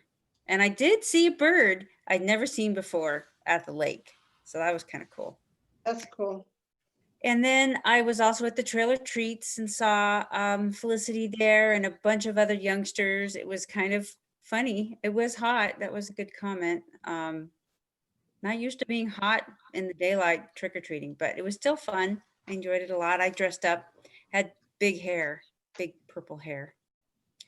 And then I wanted to let you know the speaker today, obviously the Citizens Climate Lobby speaker is from the group that I joined and shared with you back in September when it was the Citizens Climbing Lobby, but was corrected. So just thought I would share that because it does affect our community. And I think it's important that we all get the facts. So that's pretty much all I had. How about staff? Anything from staff? I wanted to circle back to Barbara's question about how the purple designation has affected the district. A couple of, and I also watched El Dorado County's update briefing from Nancy Williams on Tuesday morning. So the kind of the difference between, you know, being in purple now versus, you know, a few months ago when we were kind of locked down is that purple doesn't have anything to do with essential versus non-essential. Basically, there are guidelines for different things, and that you implement, as long as you're implementing these guidelines, sometimes it relates to a certain color you are, but sometimes it doesn't relate to the certain color you are. Right now, a lot of our programs are being are under the guidelines of youth sports activities and fitness activities. And so our pool is operating under youth sports. Adult fitness programs are operating because they're outside. That is all right. Our sports fields are being rented. It's kind of quiet right now, but there was some rentals earlier this year. And everybody had to adhere to the team sports COVID guidelines, which recreation staff got out to them and made sure that they were enforcing. We are also implementing those youth sports team guidelines in the gymnasium. And so when we looked at purple, there has been no changes to those youth sports team guidelines. So I think initially we thought that because they were inside, that we may have to cease the youth sports teams activities in the gymnasium. But with our first brush, we're thinking that we can continue with that. So we have a call up to the county and we'll talk with them. I would say since our Halloween activity, our communication with the county and the programming that we're doing here is increasing. So it's been a good partnership for us. I think that we are able to work more efficiently to reach out to our community, engage them in some of our programs, like, you know, our online, you know, holiday event program. We're doing bird watching, which is outside. So it's been nice. We've been able to do a few things. One of the things that was my takeaway with the county's briefing about COVID is that Marshall Medical Center has relationships and agreements with hospitals in Nevada for overflow beds because Marshall is such a small hospital. There's not that many beds there. And because of what's happening in Nevada, especially in Carson City and Reno and Washoe County, those beds are not available. So it really is purple. We're in purple for a reason, and our county's situation is very precarious. And so I'm with Felicity. Everybody's got to do everything that they can to prevent the spread right now. So that's that. So anyway, so we don't see much change in what we're doing with recreation. I think we're kind of status quo, and in conversations with the county, their feeling is that the guidelines that we're operating under now will probably continue through until next summer. And so that provides us some planning tools on what we can do this winter and next spring. Probably a new program that we might implement next summer would be a day camp program, because there is guidelines for a youth day camp program, but they're pretty onerous. So I'm not sure if we'll implement that or not, but we will not be out of this until next summer or next fall. So that's that. And I just wanted to note, I sent out in an email today, we are recruiting community members for Architecture Review Committee and also the CCNR Committee. And so talk to your friends, your neighbors, your family. Those personal contacts are really what gets some of these community members engaged with us. And so we're going to be taking applications up until mid-December. So. And Thank you. I would like to give you an Jill, are those update meetings on virtual? on the audit and the progress that we're making in that regard. We expect to have all of our year-end closing activities completed by mid December. And we last year we did it with 4 people and 2 of them were really experienced.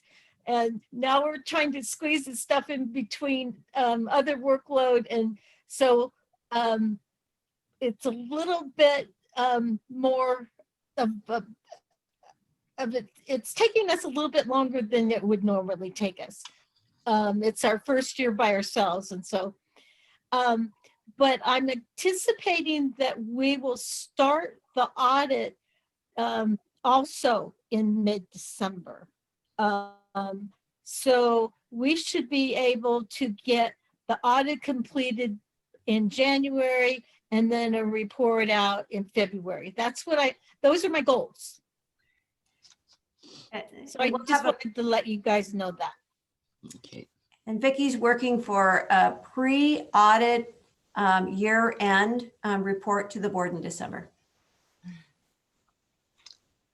Great. Thank you. Any more updates from other staff that's on our call here? Anything to add? Yeah, just one thing. I just wanted to answer Holly's question about the RFPs and what the second proposal came in as, just so the whole board knows. So the one that was approved tonight, Delta Bluegrass, was $119,000 and some change. And then the second RFP that came in from Sierra Services was $142,000.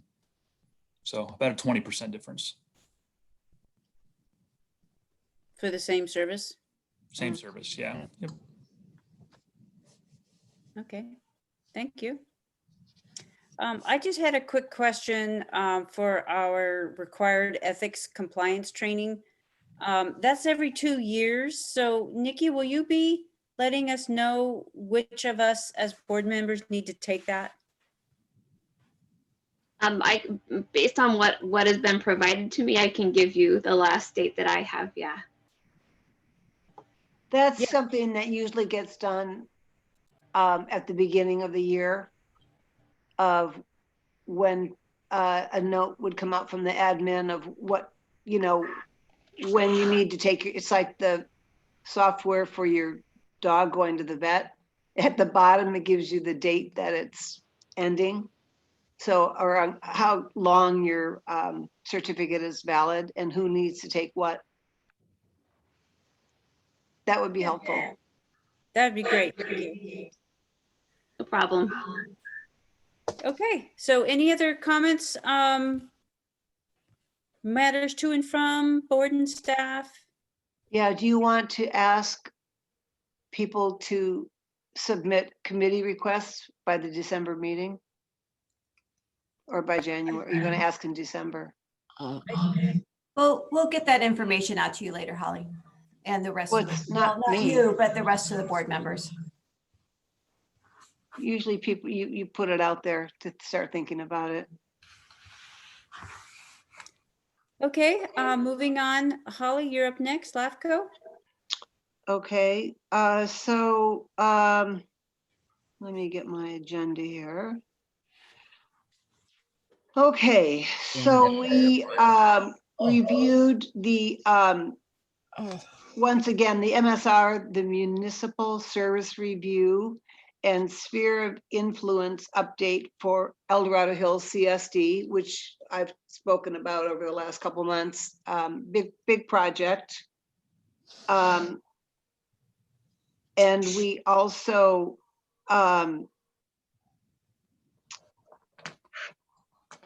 where's my notes here?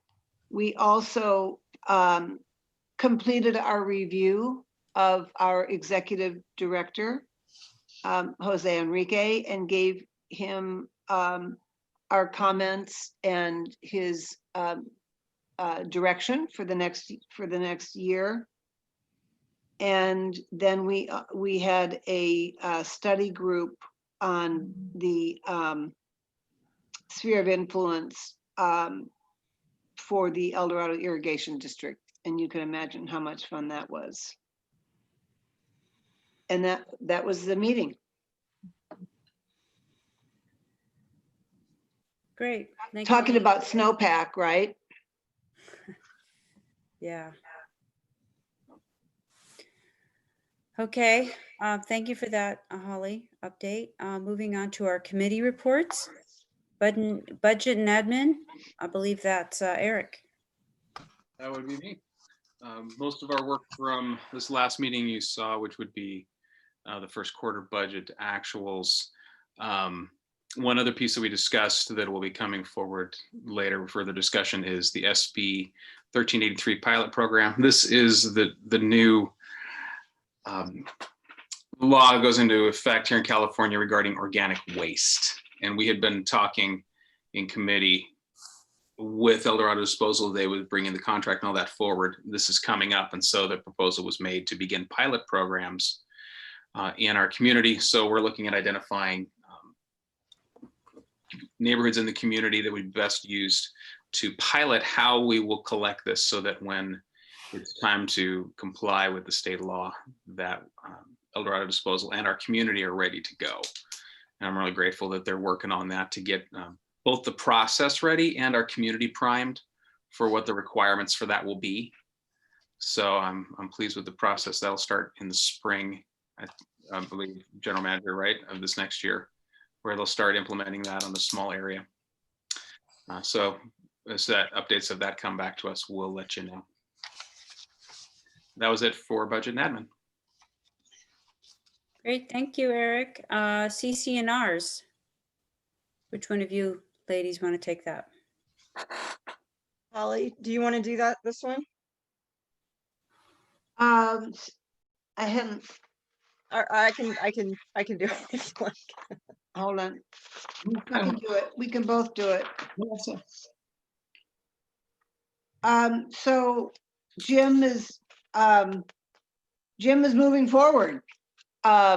We had several items, several properties, one specifically that Kate had been dealing with for, I think, her entire tenure, that we Jim decided to come to us to move forward to pre-legal, and we approved it.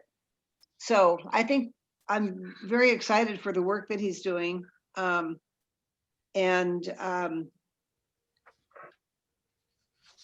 Anything from you, Felicity?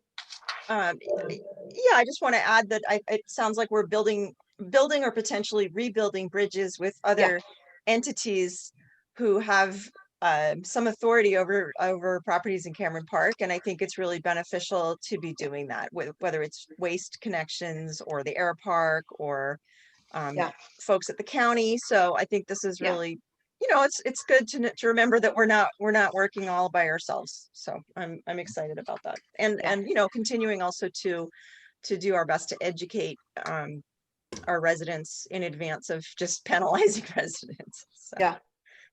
So it's all the velvet glove. Velvet glove. That's right. Yep. Great, thank you, ladies. Fire emergency services. There really isn't too much that we haven't discussed on fire and Parks and Rec. The radio vendor is part of the fire and emergency services, and also the tower, but there's not really very much that we haven't already spoken about. And even at Parks and Rec, the lake splash and spray was the big issue, and still is. And that's really all I can say about both of these, because that's about all, truthfully, I've had the information on. And as most of you know, I haven't been here for a while, and I'm just now starting to come back. So hopefully the reports will get better. It's nice to have you back. It's good to see you. Thank you. Really glad you are better. Like you never left. Everything's still here. Yes, I noticed that.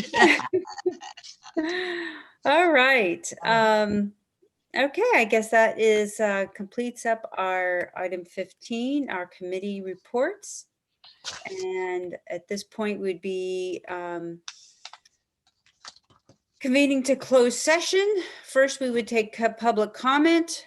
And if there's no, and then we could maybe take a break. Do you guys want to take a 5-minute break? Yes. Okay, so let me first see if there's any comment on closed session.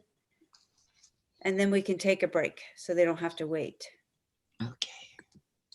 So attendees, any comments? No. And seeing none, then let's go ahead and I've got 9:37, so about 5. What do you guys want? 5 minutes? Okay, Yeah. 5 minutes. Yep. 5 minutes. We'll be That's back good. at Resuming beginning. The Board of Directors went into closed session and discussed in closed session the item agendized for closed session discussion, and direction was given to staff. The Board of Directors adjourned from closed session at 10:15 p.m. All right, with that, we will close the rest of this meeting. All right.